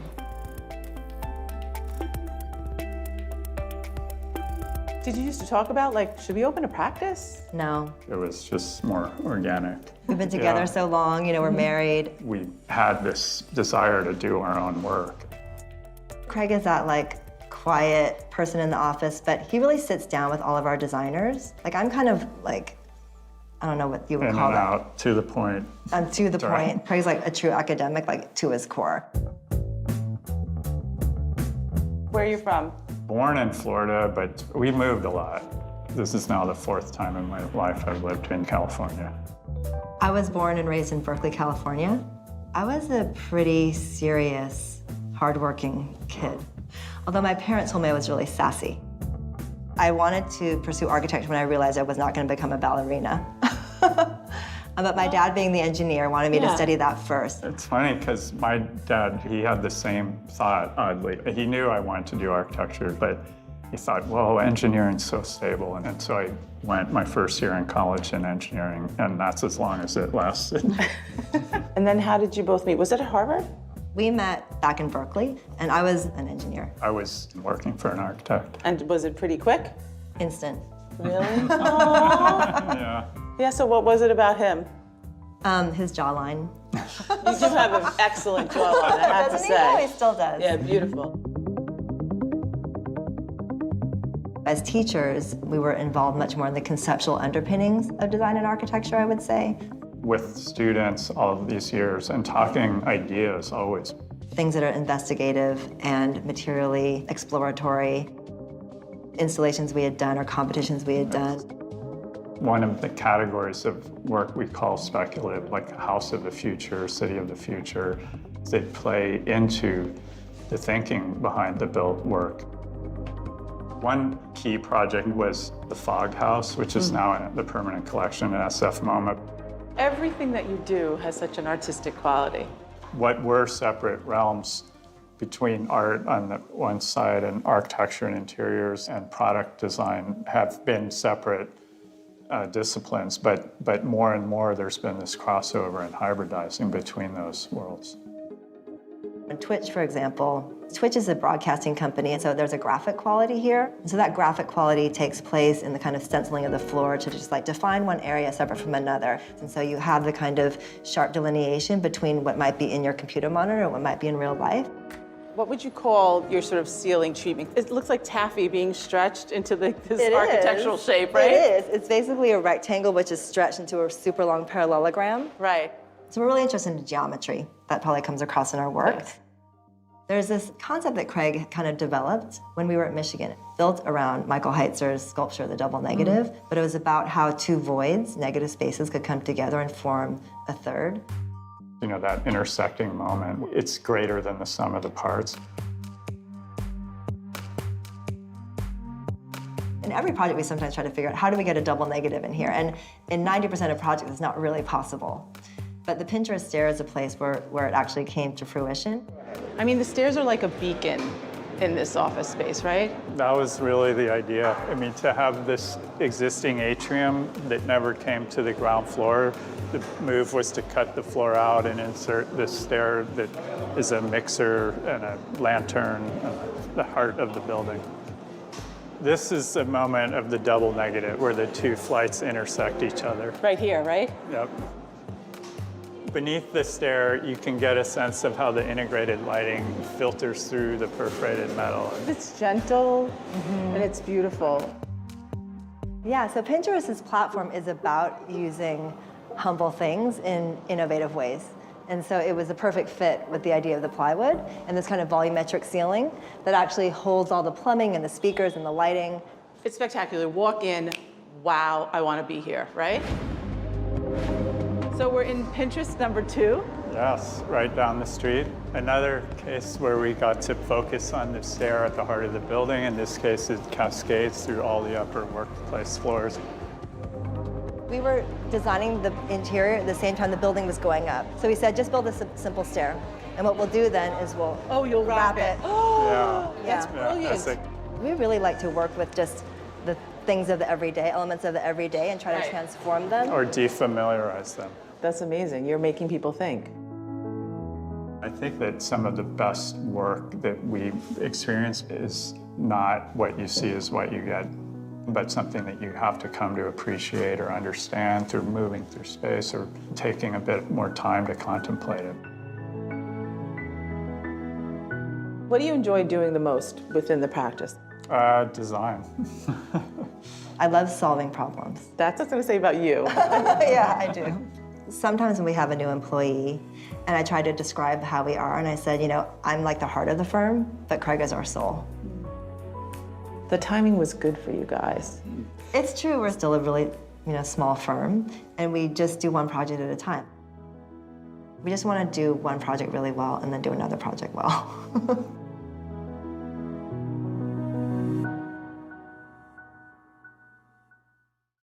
Hey everybody, and now we are live with Lisa Iwamoto and Craig Scott, founding partners of Iwamoto Scott. And it's been 2 years, not that long ago that you were inducted, you guys.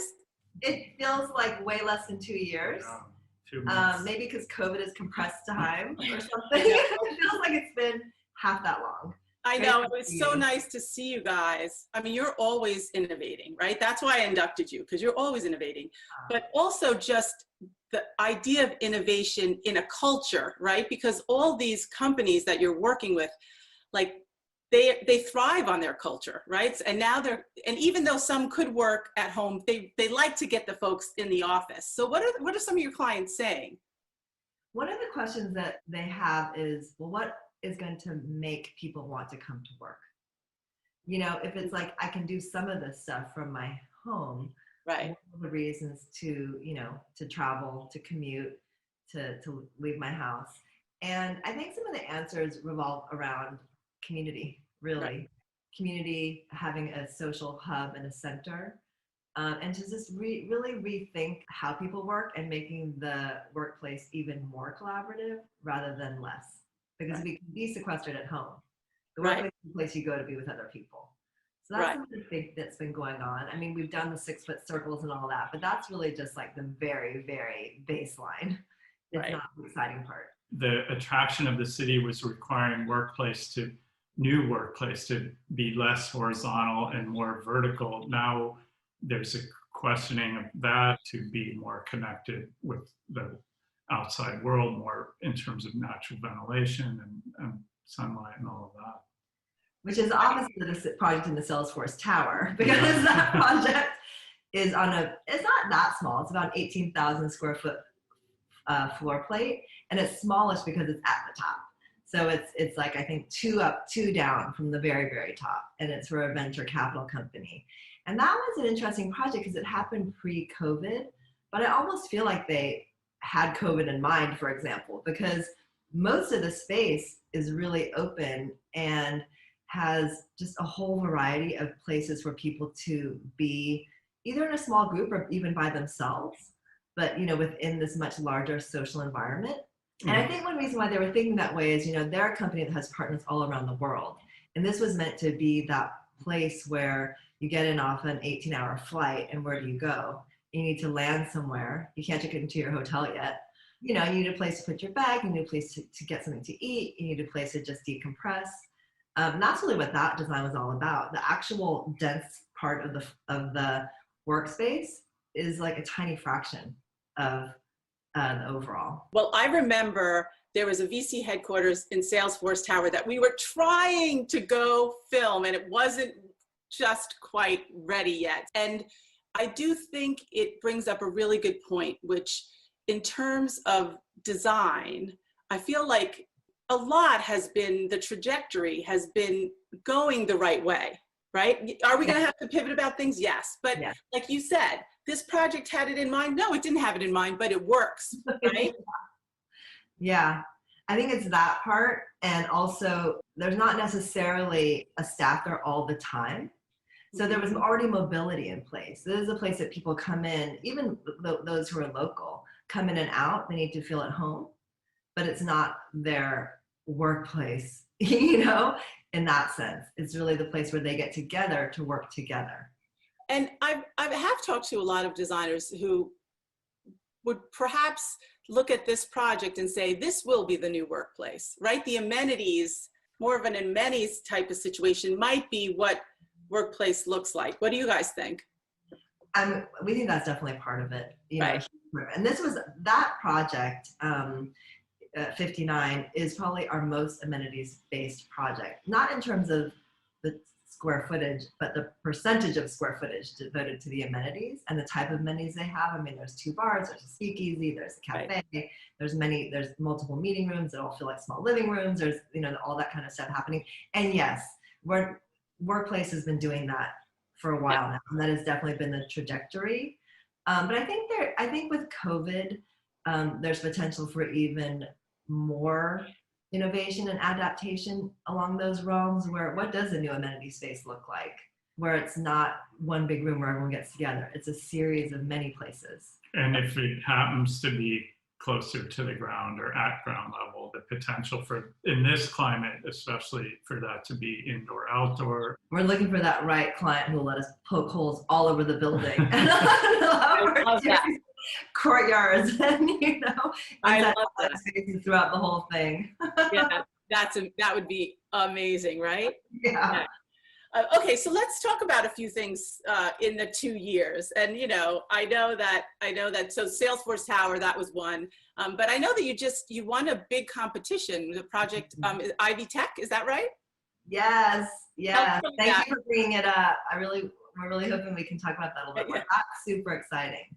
So it's interesting because competition was in the end of 2019, the very end of 2019, around Thanksgiving time. About just a year ago now. Right. And that was obviously pre-COVID, but you know, our practice, which is focused so much on workplace, we were really trying to diversify and get into education. And you know, Craig and I just stare at each other and go, "Oh, we really would like to get into education. How do we do that?" And then this thing comes along. Wow. And we were invited with 4 other really amazing architects, all friends and peers, to do this invited proposal. And we developed, you know, we had a great visit out to the site and developed a bunch of different conceptual schemes. And yeah, we won that, and now it's already in construction documents with our executive architect in Indiana, and we're of course still very much involved. And it's breaking ground at the end of this year, if you can believe it. It's really fast. And one of the great things about it is getting to be part of this legacy of that city. It's not a large city, but it has this amazing presence of great design and architecture. You know, it's kind of a mecca of great, especially 20th century, mid-century architecture. It's so perfect for you guys, right? Yeah, I mean, if we didn't, I don't know if we even gave you the specifics, but yes. Tell us what the brief was, yeah. Yeah, it's in Columbus, Indiana, and it's for this really amazing community college. It's the Ivy Tech Community College, which teach the most essential services that our country needs. So there's a real demand for a really good program space. And what's cool about it is it's kind of like a campus under one roof. It's one building that houses all of the programs. Wow. It's like this little Tetris module where everything needs to fit together under this large roof, a large canopy. And then it's the last building in a quad of other Indiana educational institutions, including the Columbus Learning Center and the Indiana University and Purdue and an advanced manufacturing center. So it's a real campus building, and it really completes this larger collaborative quad and campus. But for Ivy Tech itself, it's all right there. And so it includes the social space as well as all of the labs and the classrooms and the faculty offices. It's a very integrated building. There's been a resurgence in the last couple of years because what's the name of the program? Exhibit Columbus. Exhibit Columbus, yeah, with these more emerging firms doing installations all over the city. City already had a great collection, and now it's been kind of energized with a new generation of designers. I think the sad part is the part that we're talking about with the workplace is we wanted to go and socialize and get to know everybody. Of course. And Columbus is just the most fabulous place to visit because, again, as Craig says, there's that legacy of modern architecture. And, you know, we're there, we can visit maybe 4 buildings, but then there's like 40 buildings, you know, so there's so much stuff to see. Yeah. And we thought, okay, every trip we'll go look at a couple, but we haven't had an opportunity to do that yet. But here's the thing. This is why you're Hall of Famers, because you can will it and make it happen, right? You're like, let's go into, we really want to start working on education projects. And I know that you're working on a big headquarters in Sunnyvale, right? Tell me about that one. We are. That is for an internet security company. It's about 200,000 square feet. It's the interiors. The building itself is designed by a good friend of ours, Jeffrey Heller from Heller Manis. Throw that out there. It's in construction. It's about definitely over halfway done, maybe 70% done, which means the fun stuff you don't get to see that yet, but but all the bones are there. And it's a cool building. It's an innovative building speaking of foresight to COVID, it's an innovative building mechanically, which is not normally my thing. Like, I'm not all about the mechanical system. Right. It has a radiant cooling slab. There's a lot of fresh airflow, and the building flushes itself at night, through these like crazy roof fans and things like that. And so there's a lot of fresh air in the building. Mm-hmm. And it's like, did they have a crystal ball? Because what a good idea to do. Because once in a while you get, a stakeholder or head of a company who will say that, like, why do these office buildings have to be so sealed up? Or, can't we open a window? Which for a while you couldn't. The HVAC systems were designed to not want to balance with fresh air, but already some people have been pushing back, and now we're going to see a lot more pushback on that. Aren't we learning so much if you think about it? When you just said that, Craig, you're like the buildings are sealed up. You're like, why are the buildings sealed up? Like, why is that okay? Yeah. And because of that, and that the air has to come to the center to get flushed out the top, there are these big atriums, internal atriums, 3 actually. And in a building of this size, that's really generous and really great. And so the design really centers around those atriums. That is a space where everyone looks onto, where all the meeting rooms face, all the small nooks and lounges are against there. And then of course the social spaces are at the base. So it kind of designed itself, that project. I love that. But I'm seeing a sketch, and I love these beautiful thin outlines. Like, you always do something that has a wow, but there's also like kind of a delicate hand, and that's what's so special. Thank you. Yeah, we worked hard to get that thin outline. I love it. Still shaking their head at us. Craig, what are you into right now, just in terms of your creative engines? Well, that project is an exhibition pavilion in China that's part of a whole new city, and that's been keeping us very busy. Wow. It's a kind of, not quite a museum, but a cross between that and a visitor center, like exhibition visitor center with gallery space. But it's has some dramatic structural moves, cantilevers, and a big kind of glass hanging crystal. This is how we do the team Zoom calls, by the way, when Craig's giving critiques. He's like, it's triangular, looking out in 3 directions to the surrounding new city that'll be built up around it. There's a new airport nearby. But anyway, there's a lot of kind of input and adapting of the form to the particulars of that place and on a very fast pace. So that's had us really kept us on our toes, with the fast pace of that project. Yeah, I bet. But I think of you, Craig, that you could sit alone and keep working and working and working, and Lisa always has to be a part of everything and bringing everybody together, right? True. What are you doing? What are you doing now? Exactly. Sometimes he hides his sketchbook from me, he's like, oh, I'm just doing something. I want to see that sketchbook, Craig. That's for sure. Another project that's pretty exciting. It's a public artwork canopy along Market Street. It's part of a big new development that we're involved doing all the interiors of the amenities and common spaces and 242 units of a multifamily building. It's a pretty high profile building at the center of the city at mid-market area. Another architect's doing the core and shell of that. We're doing all the interiors. And you always find a way to make something special. I even noticed in Salesforce in the bar area, that beautiful, there's always a little installation. There's always something so special. If there's an opportunity for a stair or a ceiling to become more than just that functional requirement, but this kind of special piece, we will, really dive into that. Well, that we have a background in kind of innovating with fabrication, because of the book that I had written on digital fabrication, and just our early days of building things ourselves and in our office. UCSF, the University of California in San Francisco, the medical school, had a parking garage across from the new Chase Arena. I think someone from Chase or the Warriors was standing there at the construction site, and they turned the other way and they go, What about that? What about this parking garage that doesn't look so good? Is that going to get a makeover? Or yeah. Yeah. So they also realize, you know, with the blimp shots they show on the national TV of these games, that the arena is going to look beautiful, but this garage was kind of sitting there naked because the prior facade had been taken off, and it needed a new facade. So anyway, yeah, we won a Wait, so what did you do? What did you do? that was an open design competition too, and invited design competition. Open design competition.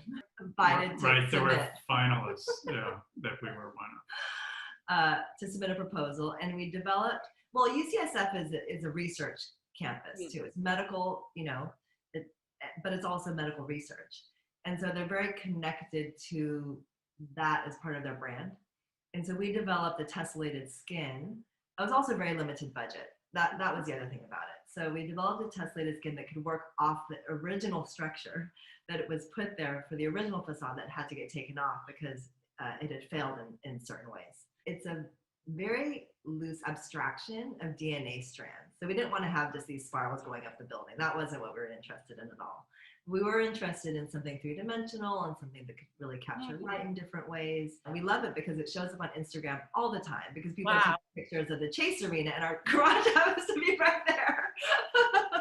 I can't wait to see it. I can't wait to see it. So you work with so many startups, and some of them become big movers and shakers in our world, like Pinterest. And how are they handling things? Yeah. So, well, I don't know if this should go in there, but the way they're handling it is they decided to stop their next headquarters, which is going to be their biggest one where everyone got together, just in a time of rethink. And figure out who needs to work from home and who doesn't need to work from home. And we were really excited to transform it for post-COVID culture. They were just, I think they just got really nervous and decided to just hold on everything. And meanwhile, their workplace team is redoing all their offices to allow for less density. And half of their office, or some percentage of their office, is working from home. So that was a very sad story. So I don't really want to talk about that. This was a project, a big, beautiful too. Million square foot central Soma, one of the big upzone projects that 5 different sites were allowed to proceed with. That Pinterest was going to lease its 2 buildings and the taller 15-story tower. They were going to lease the whole thing. But I think as part of that questioning of should we all be consolidating in one place, and especially vertically. Are they worried about losing their culture, which is really the kind of DNA of how many of these companies Yeah, that's a challenge, because if you're then there's the opposite problem of being decentralized to the point that you don't have the center. Right. You know. We think that they're going to have a HQ3 at some point in the future, and just it was a financial decision, not a cultural decision. Yeah, it's the lease, you know, the building won't be done for like a couple of years if it was proceeding on the schedule it had been on. We were working together with this group called Sacred Design, and just like how to bring meaning and being, or whatever. It was like being, becoming, and beyond. Yeah, into the workplace. And so this was going to be like really, next level of the 2 HQs from before, all these lessons learned, and pushing it into this whole next level of size, density, and kind of intensity. So there was a lot of design there. We had designed, the staircase, it went all, 16 levels. 15 floors. And each floor was different, and it moved all around the building, like the perimeter and the inside, and it became a big room, and then a little thing. It was really cool. It was like, we looked through the summary of our kind of executive deck of that, and it's like a book worth of design on this project. I can't imagine you not doing it. First of all, so many messages here. One is you always believe that no project is ever too small or too big. True. And you do them at all scales so beautifully and with such lovely hand, and always with innovation in mind. And I really want to thank you for sharing all of that as we move design forward, because you're one of the people that are going to help us move it forward. Well, thank you so much for those amazing words. And I feel like of all the people we know, you just really get our work. And so we're so appreciative. I love it. I love it. So appreciative of that, Cindy. Yeah. Well, listen, Lisa and Craig, giving you both virtual hugs. Keep in touch. Keep in better touch. And we love you. And thanks so much for being part of our film festival. Yay! Thank you, guys. Thanks so much. Interior Design's Hall of Fame Film Festival. Binge watch and then share with a friend.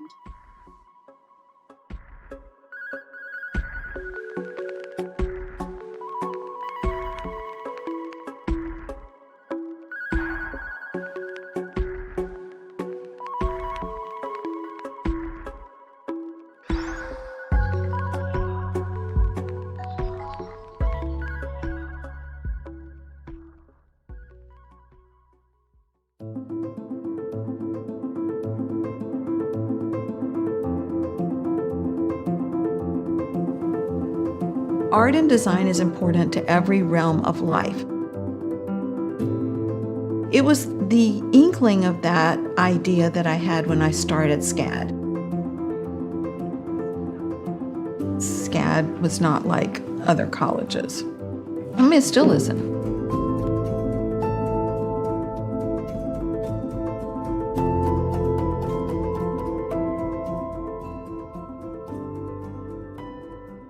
What made you think I want to start an art and design school? Like, you weren't really an artist and you weren't really a designer.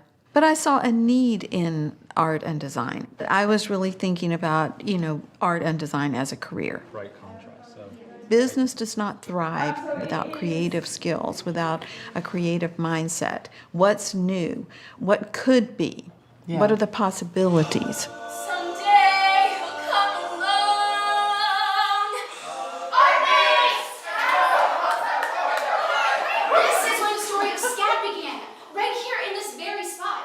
So we're in the first. So we're in the first. We're in the very first building. This building was an old armory. So the militia back in Savannah, they came a few days a week, but other than that, it really wasn't used. And so when we came along, then they said that's a good use for it. Yeah. And of course, I thought it was far too large for SCAD. And indeed, the first year we only used the ground floor. The idea of a new school. Yes. Like. Crazy. Yeah, right.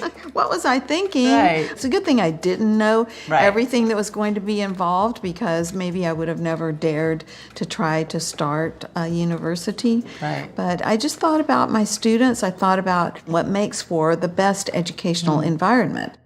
But at the time, I was teaching in the public schools in Atlanta, and I was really focused on creativity. I was focused on the arts, and I just loved my students. Do you remember being sort of a creative kid growing up? Not so much creative. I did a lot of reading. I loved to read. I was just immersed in these imaginative worlds of books. I think that kind of led to me thinking of spaces in an imaginative way, too. My parents were just very honorable, hardworking people. So my first paying job was being a piano teacher at age 12 to the other neighborhood children. So I was always around a group of positive people and arts-oriented people. I don't know that most people would have known that really you came with nothing. Nothing. You came with my nothing. Volkswagen Beetle. Right. But I sold it for SCAD. It was well worth it. I mean, a lot of things have been hard over the years, kind of confronting the educational establishment because SCAD is so different. And anything new is always viewed askance in education, especially higher education. Things don't change in higher education. Right. They don't change. And they didn't want to give you the accreditation, Oh, right? no. No. But then it was just studying and doing the research myself. Yeah, it's crazy. We all volunteered for like the first years of SCAD because who else is going to do this except your family? Okay, wait, but I want to see this. So this is our college catalog. It's very clear what you need to take. Right. And then you see examples of student work. There is a type of person who likes to be in on the ground floor of something. Right. Those first students who came to SCAD, they're the trendsetters. They're the pioneers. So we're in the interior design home, right? We are. Clark Hall has been completely renovated this year to accommodate all new studio spaces for our students, designed to really create a professional model of a studio experience. Interior design was one of our very first 8-degree programs at SCAD, and now we have over 100 different degrees, all these different schools within SCAD, and we still don't teach usual courses of study. We teach things that our students want to devote their lives and careers to, subjects that the professions tell us are needed. So what was the brief Professor Prado from Gulfstream? They have given us a lot of flexibility. It's amazing. We work with Volvo, BMW, Google, we work with Adobe. They're inviting our students to walk that path with them into the future. Perfect day for a convertible ride. There is so much history in Savannah. Obviously, a lot of political unrest, segregation. Yes. Tell us about the growth of all these different buildings around the city. What was that like? You know, this was all decimated, really. There are a lot of derelict eyesores. It was kind of considered dark and dangerous. Wow. Everything is so pretty around here now. Yeah, you have to watch the bicycles here and the tour buses. Yeah. Savannah just has this charm and history about it, and I thought for students of art and design to especially see something that has lasted, architecture that has lasted, especially with all the preservation that we've done. So sometimes I've seen the sky through the roof and the earth through the floor. Wow. So pretty dramatic transformations sometimes take place. I think for new ideas, old buildings are perfect. Right. Old school buildings, usually buildings that had had other lives, an electrical company or a synagogue. This was the old railroad depot that was threatened with destruction. That building has so many stories. So when I found out about it, then we were able to intervene, and then eventually we were able to buy the property, and that is today the SCAD Museum of Art. But it's really become world class. It's certainly won many awards. It's good for the students, yes. Yeah. So saving a city has been an unintentional outcome of an educational endeavor, which is really intended for the benefit of our students. Oh my goodness, look. Like, is this so picturesque you just can't even take it? Oh, the bike. Hello. I looked around me at other universities and I thought the environments were kind of cold and dreary. And I wanted our students to have a place that they wanted to come to school. Right. Because I really feel the more time they spend in the classrooms, then the more they learn. But it's full of design. Like everywhere you turn, it's creativity. We can make design from anything, especially the student art. So I'll practically take it off their walls if they will sell it to me. And then we find things. We find curiosities around all of our different campuses. And we always have to have a selfie moment everywhere. It is mainly classrooms and residence halls, but we also design swimming pools, and we have a fitness center. We design an equestrian center. We have a community garden. Whatever students like and want and need, we design. Right. The first other campus was Lacoste, and that was a big challenge. So it was kind of a finishing school in the arts in Provence. You know, people would send their children there, like Robert Redford sent his children there. And it was a very meaningful place for many, many people. Actually, one of our alums was helping them with historic preservation. So she suggested to the board, well, if you're interested in seeing that this goes into good hands, then think about SCAD. Then before I knew it, they had actually given us this whole campus in the south of France. That needed a lot of TLC. Needed a lot of work. That let me know what it took to start another campus. Yeah. And my dad would say, well, if it's for the students, then do it. Right. So now they can spend a term in Savannah, a term in Hong Kong, a term in Lacoste, a term in Atlanta, or they can stay in one campus for their entire degree. I think you may be the reason that we have a generation of very travelers. Spoiled, because they can do anything. You can have anything. I'm so glad to see you. I'm so happy I got to see you. Just another Scout alum. Hi. I love students. I love students. Love to be around students. It's my life.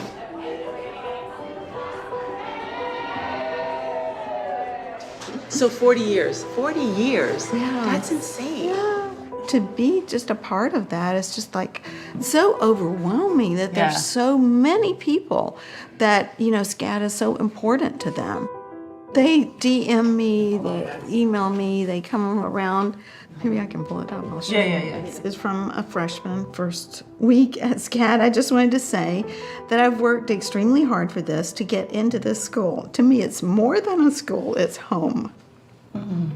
He said, I felt more at home here in a week than I ever have in my town with no opportunities. Yeah. Keep reading more. I know. That's so beautiful. Yeah.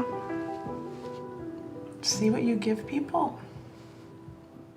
It's awesome to me to get to be a part of so many people's lives.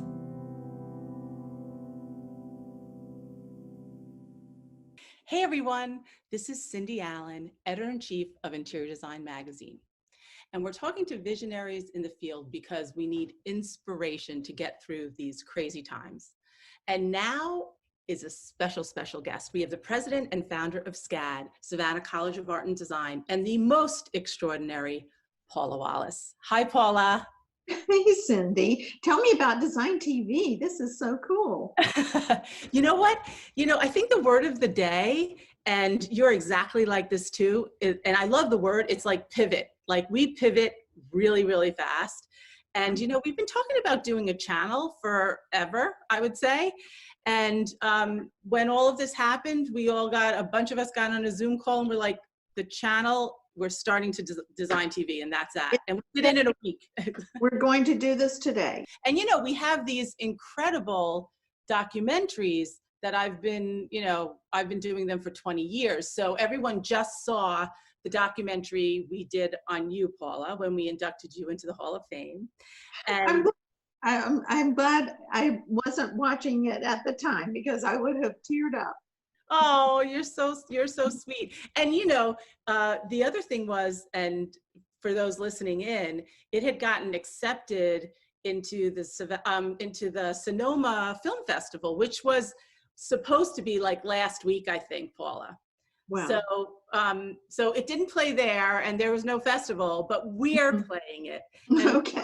And we're so honored that you're here to talk to us. I mean, just a couple things about the video, and then we'll get on to what's really happening. So one thing, when I say like we're looking for inspiration, you are honestly one of the most incredible people I've met. And I think the documentary really shows that you need to be dedicated to something and just go for it, because you were dedicated to education and you had a dream. I mean, SCAD would have never happened, honestly, wouldn't happen without you. Well, I think, artists and designers have always been nimble and always responded to the moment. They've always acclimated to the times. And, SCAD was just a concept that was needed at the time. And it's just evolved over the years to have many successful professionals out there contributing in many different ways around the world. So it's a joy to me to be just a part of it. Right. But, I think because we see it as like such a successful, creative, encouraging university or college, right? You call it a college? You call it a college? It's a university. Okay. We call it SCAD because that's easy to say and people like saying it. Oh, SCAD. okay. All right. I didn't know if there was lingo or something, but so most people don't really have the opportunity to see where it starts, right? So it didn't start with loads of money. It didn't even start in a town that was like a burgeoning town. I mean, you really like re-energized Savannah. you re-energized a whole generations of students. And it's crazy when I went to visit you, because the students were just like over the moon to be around you and at the school. It's my joy, really. I stay in touch with students. A student was texting me this morning about how great his film class is and wanted to give a high five to his professor. And so I really stay in touch with the students, and I miss them now that they're not on campus this quarter because of the world health crisis that we're all experiencing. But we pivoted, as you said, and we created a whole virtual learning environment for our students. And that's been very rewarding too. And it's very timely because this remote working is just the way of today, the way of the future. Yeah, I was going to ask you, because maybe not everybody would know that actually SCAD has 4 locations, right? So you're Savannah, Atlanta, Hong Kong, and then Lacoste, France. So yes, e-learning too. So we've had, since 2004, we've had accredited degree programs, including interior design, available through e-learning. So we're quite experienced with technology and teaching with technology. This was a change, though, this spring when we found that we couldn't gather. And so everyone was heartbroken. I mean, the students were saying, oh, I want to come back to campus. And we all did too, but you know, it just wasn't possible. So we just pivoted and changed. We really have a strong culture at SCAD. And so that became the basis of our being able to teach virtually this quarter.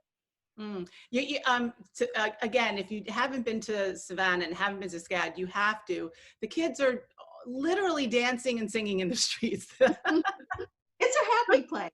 Yeah. Really, there's that you know, frisson of the old and the new. You have the, you know, students who are like very hip, chic, cool, smart from all over the world. And then you've got Savannah, which is a historic city, the first city of Georgia, one of the original 13 colonies. So it has that historic character to it. So it has this almost dignified majesty to it.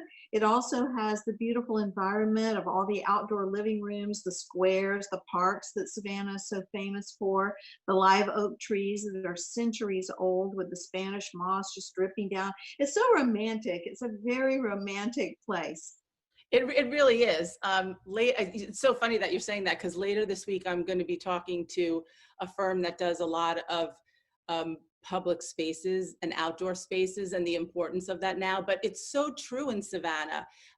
All those beautiful squares and all the nature. It is just so lush. It's a walking city. Yes. And SCAD made its reputation as utilizing the principles of historic preservation, of rehabilitating you know, forgotten buildings that had kind of died, really, and they were revived because they needed a use. They needed people, they needed ideas. And so we were able to provide that and have a meaningful environment for the students too, because they see firsthand the importance of history, classical traditions that are carried forward, and then they create their own traditions. Yeah, you're always looking at a building as like opportunity, right? Opportunity is knocking. It may be a little rusty or dusty, but we'll make it into something special. That's the challenge of taking something, excuse me,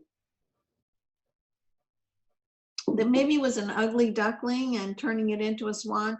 But I love the challenge of designing within a footprint, an existing footprint that one must respect because it is historic. It's on the national, you know, it's on the National Historic Monuments list. Right. And the whole city is a historic monument. And so there's not a lot to do to the exterior buildings, but we can have a lot of fun with the interiors. And you do, and you really, really do. Now, Paula, tell us, just so we have like sort of in our imagination, what was the last big event that you were able to host at SCAD? So, you know, we have festivals all the time. We have speakers all the time. You know, it's just, we participate in all the films. You know, Georgia is the biggest film producing state because of the tax incentives and also the beauty of the natural environment. And because of SCAD too, because we, for instance, the Council of Dads, which is a new NBC show, was shot there, and we had 68 students work on that television show. So the students get the opportunity to actually work on a lot of films. It's just, it's a very lively environment. So we do so many things all the time. And Savannah right now is very quiet for a change. Yeah, well, I mean, that's the thing. When I think about you, I think of celebrating design and all the arts, and everyone gets involved. I think I remember the first, I don't know what it's called, but was it the first like kind of project you did at SCAD wasn't it chalk art all around? Arts, yes. Sidewalk Arts Festival, and we use the entire Forsyth Park, and thousands of people come, and thousands of artists participate too. So this year we've got to figure out a way to do it virtually. So that'll be, stay tuned. I'm sure you can. Yeah, so that's the thing. You've always been able to be super creative, and obviously the focus always about the kids. So tell us what are the, and then this happens and you have to really think about what kind of changes you're going to implement for them. And I know you want to be close to them. So give us a few thoughts about what it's going to look like in the future for this semester, at least. We have both synchronous and asynchronous classes, which means some of the classes are live, just as you and I are talking right now. And one of the professors kind of described it to me as though it looks like the Brady Bunch, because she sees all of her students in little boxes on the screen. So these are synchronous classes, but then there are asynchronous classes too, which are totally online, and students from all over the world can participate in them. So we have both, and it's just the choice of students as to what they usually choose. But this quarter, everything is virtual or online. So fortunately, we've really established a good, expertise in this area of technology and education. And so, we were able to pull that off. But some of the professors said it was kind of like looking at like a big mountain when we realized that we couldn't actually come to campus for the spring term. Yeah, I spoke with Margaret Russell, and we're talking about what I could do to help, how I could help. I'm certainly happy to do something with the students. So we got to think about that. You must. Yeah, we're having mentors come in, our professional mentors, like actors and writers and artists and people who. Well, we have one very excellent magazine editor. But we have all these guests for students to learn from, and then also a lot of alumni who are out there working professionally, and they come back to campus every quarter. Yeah, I mean, that's what's so amazing about seeing all the posts that you do on Instagram. It's just the variety and really the love of all the arts. And yes, from kids we don't know at all that we may know in the future that you really believe in, to famous artists, famous actors, everyone supporting one another, which I think that goes without saying we're going to be doing a lot more of now, but you were doing it before. I think communication is so key. This is just taking communication to a whole other level. I think that the human voice is something that I've noticed that people are being very attuned to, because we were texting a lot, but maybe we weren't talking so much. And now with Zooming and just with conversations, I've been having a lot of conversations with all the faculty as far as getting the courses structured in the way that we can best present the information. And so I've been really appreciating the value of the human voice.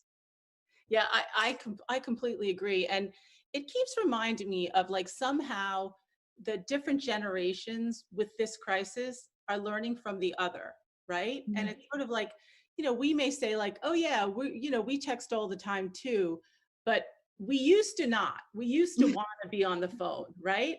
And we remember. Yeah, we remember. So it's sort of nice to get back to it and like hear a voice, and it's just a relief. And yeah, I think it's that human connection.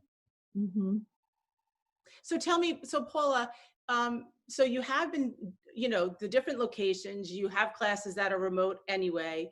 Are you thinking about what the future of education might look like, or the beginning of what that might look like? Well, you know, we have a whole division of SCAD that's a consultancy for businesses called SCAD Pro. And so just this quarter, we're working with Train, the air conditioning company. We're working with Gulfstream on the design of an airplane, you know, cabin. You know, we're working with National Society of High School Scholars about encouraging excellent high school students to peer tutor other students. We're also, our advertising students are doing a whole campaign that is a prompt from the UN about how to communicate about public health. And it will be then distributed by the World Health Organization. And it's about how to communicate despite differences in language and culture, about how to best preserve and foster public health. So, you know, we're used to doing a lot of these things. We have a luxury marketing class that is all about luxury technology. So it's about automotive, it's about boating, it's about consumer electronics in that category, and how to best market that. So it's all about all these different majors that we have in architecture. The professors are teaching as they would in a firm. They're working remotely, and often, as you know, interior designers and architects work with partners from other firms in other cities. They're working with a client who's also remote. They're working on an assignment that's also remote. So those complexities, you know, the students are getting a taste of that. And I think they'll be well received by the firms because they will have that experience. It's the way that the professions have worked, but colleges haven't worked that way. Yeah, and I have to commend you, because it's very clear when you're at SCAD that your mission is for these students to get out of school and see a future. And as soon as you can connect them with business, you do. And it's, first of all, it's realistic. It's the way it should be. It's almost like you really understand what's needed, and you've broken all the rules in the best way. Thank you. Well, it's a triangulation of the student and the professions and then the university. So, you know, we're all working together with the same goals and outcomes, really. You guys are working on something, some prototypes, right? Well, yes, we're printing 3D masks for the local hospitals, and also some extender straps that make wearing some of the traditional masks more comfortable. We were hearing from some of the doctors in the local hospitals that it gets a little hard on the ears when you're wearing those all the time. So we made these little extender straps that we made in our 3D printing studio, and then the masks too. And it's just, you know, everything we can do to help. A lot of our alumni who are especially from fashion are pitching in. They've, you know, one alum who's usually has a bridal line, she has already made 10,000 masks, which she's distributed. So all of our graduates, they're trying to do their part. Everybody's trying to do their part, and our students and our professors. Yeah, well, you're certainly the perfect example for a student that you can make anything happen in your life. You can do anything positive. It takes a lot of hard work. You can never give up. It takes creative thinking, but you really are that kind of inspiration for them. And I definitely see that we need you for the future too, Paula. So I want to thank you for everything you do in the education field, and the design field, and the art field, and the fashion field. Oh my God, she does it all. Paula Wallace, sending you virtual hugs and love. To you. Yeah. Love you so much. Love you too, Paula. Thank you. Thank you, Cindy.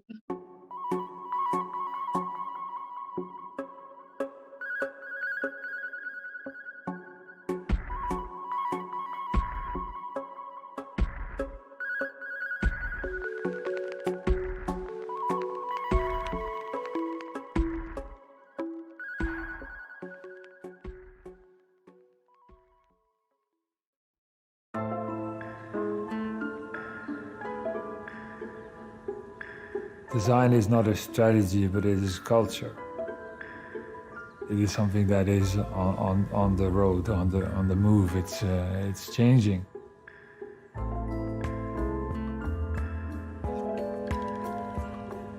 Sometimes I walk through the city with my daughter.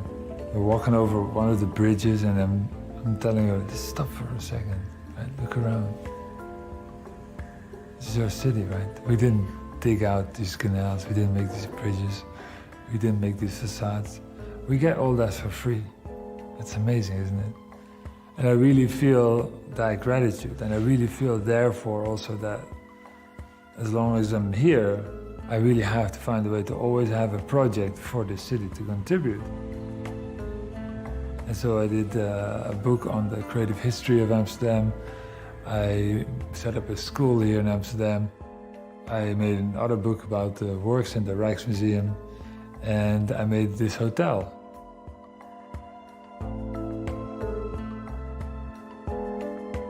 So it's where the Golden Age took place. So we recall all kinds of elements that are part of that world.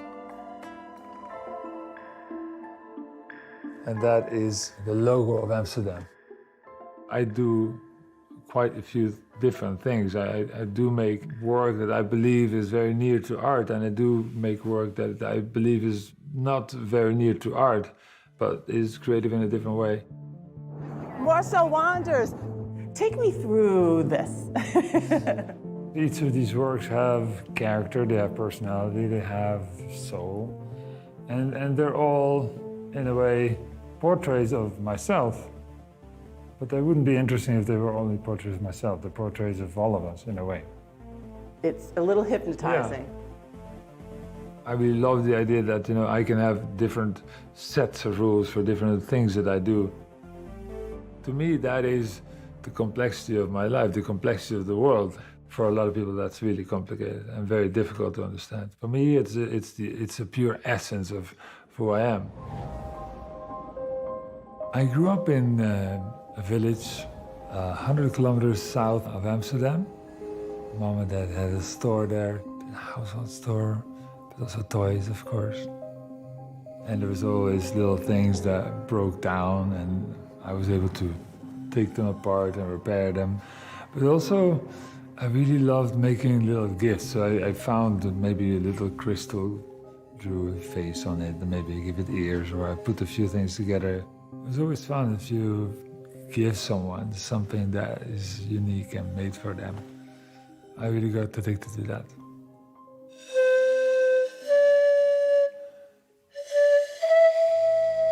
I was, I think, 16 years old, and I wanted to do something creative. And then someone told me about design, and I had no idea what it was. I looked into it and making a toaster, making a better broom, that's something cool. I think I was the last one that was just able to enter in design school in Eindhoven. And I was the first one out again, because after a year they expelled me. I really felt it's really important to experiment and to find new ideas. I mean, it was the time of Memphis. I was already to the galleries and factories, and I was kind of a bit of an outgoing guy. Diversity was super important. There's so many different ways to look at the same object, and I really appreciated all of them. After school, obviously, you set up your own company because nobody wants to hire you. I had already won something like 3 or 4 design prizes, and some products were in the collections of companies, but nobody wanted to make my products. You're a designer, you want to change the world. And of course that doesn't happen. And then I made another chair. And so then completely no one believed that I can do a real product I could really sell. I was lucky enough to find Casper Vissers and became a fantastic partner in Mooi, a company that would make my products and other people's products. We're entering the world of Marcel Wanders. We made a podium where we can have people that make no chance anywhere else, and we make them shine. And still today, it's that I'm most proud of. So I really felt that interior design is a logic next step for me. It was so different than what I thought. Product It needs a good idea, it needs a concept to work.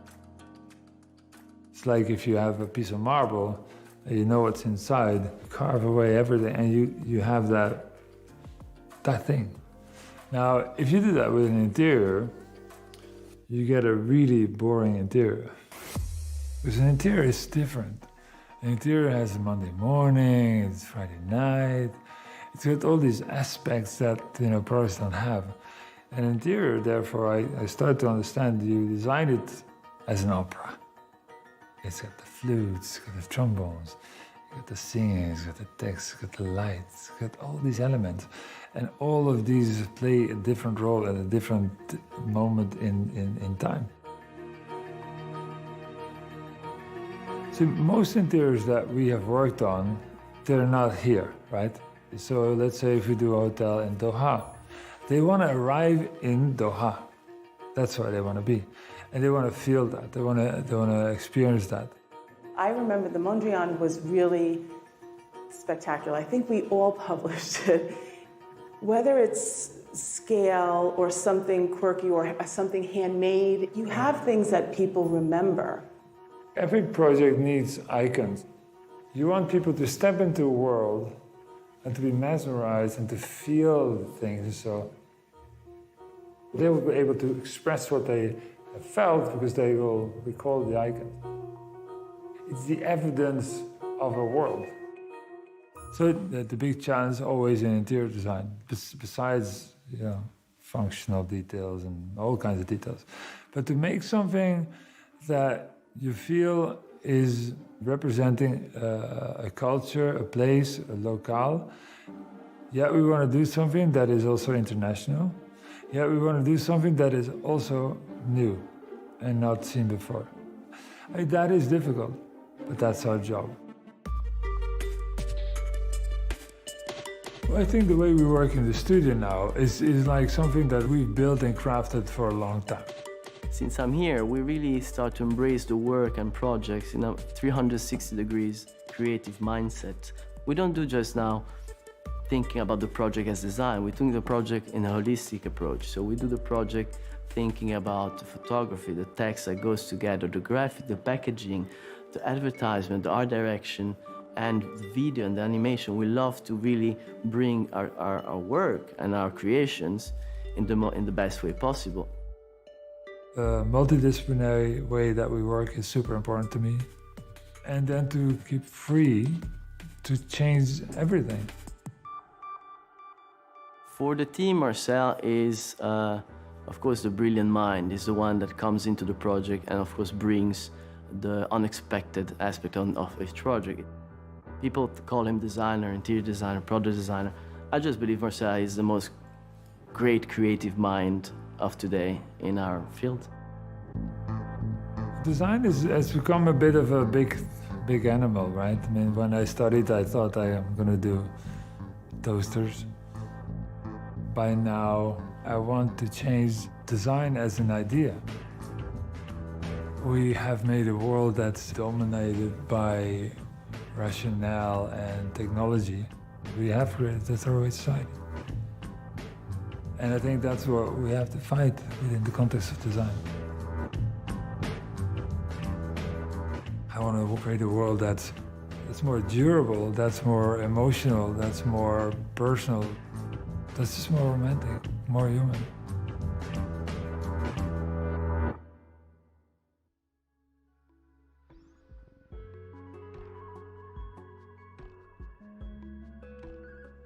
Don't forget, there are more design goodies ahead. Tune in tomorrow, 1 o'clock, for Day 4 of Interior Design's Hall of Fame Film Festival. See you there.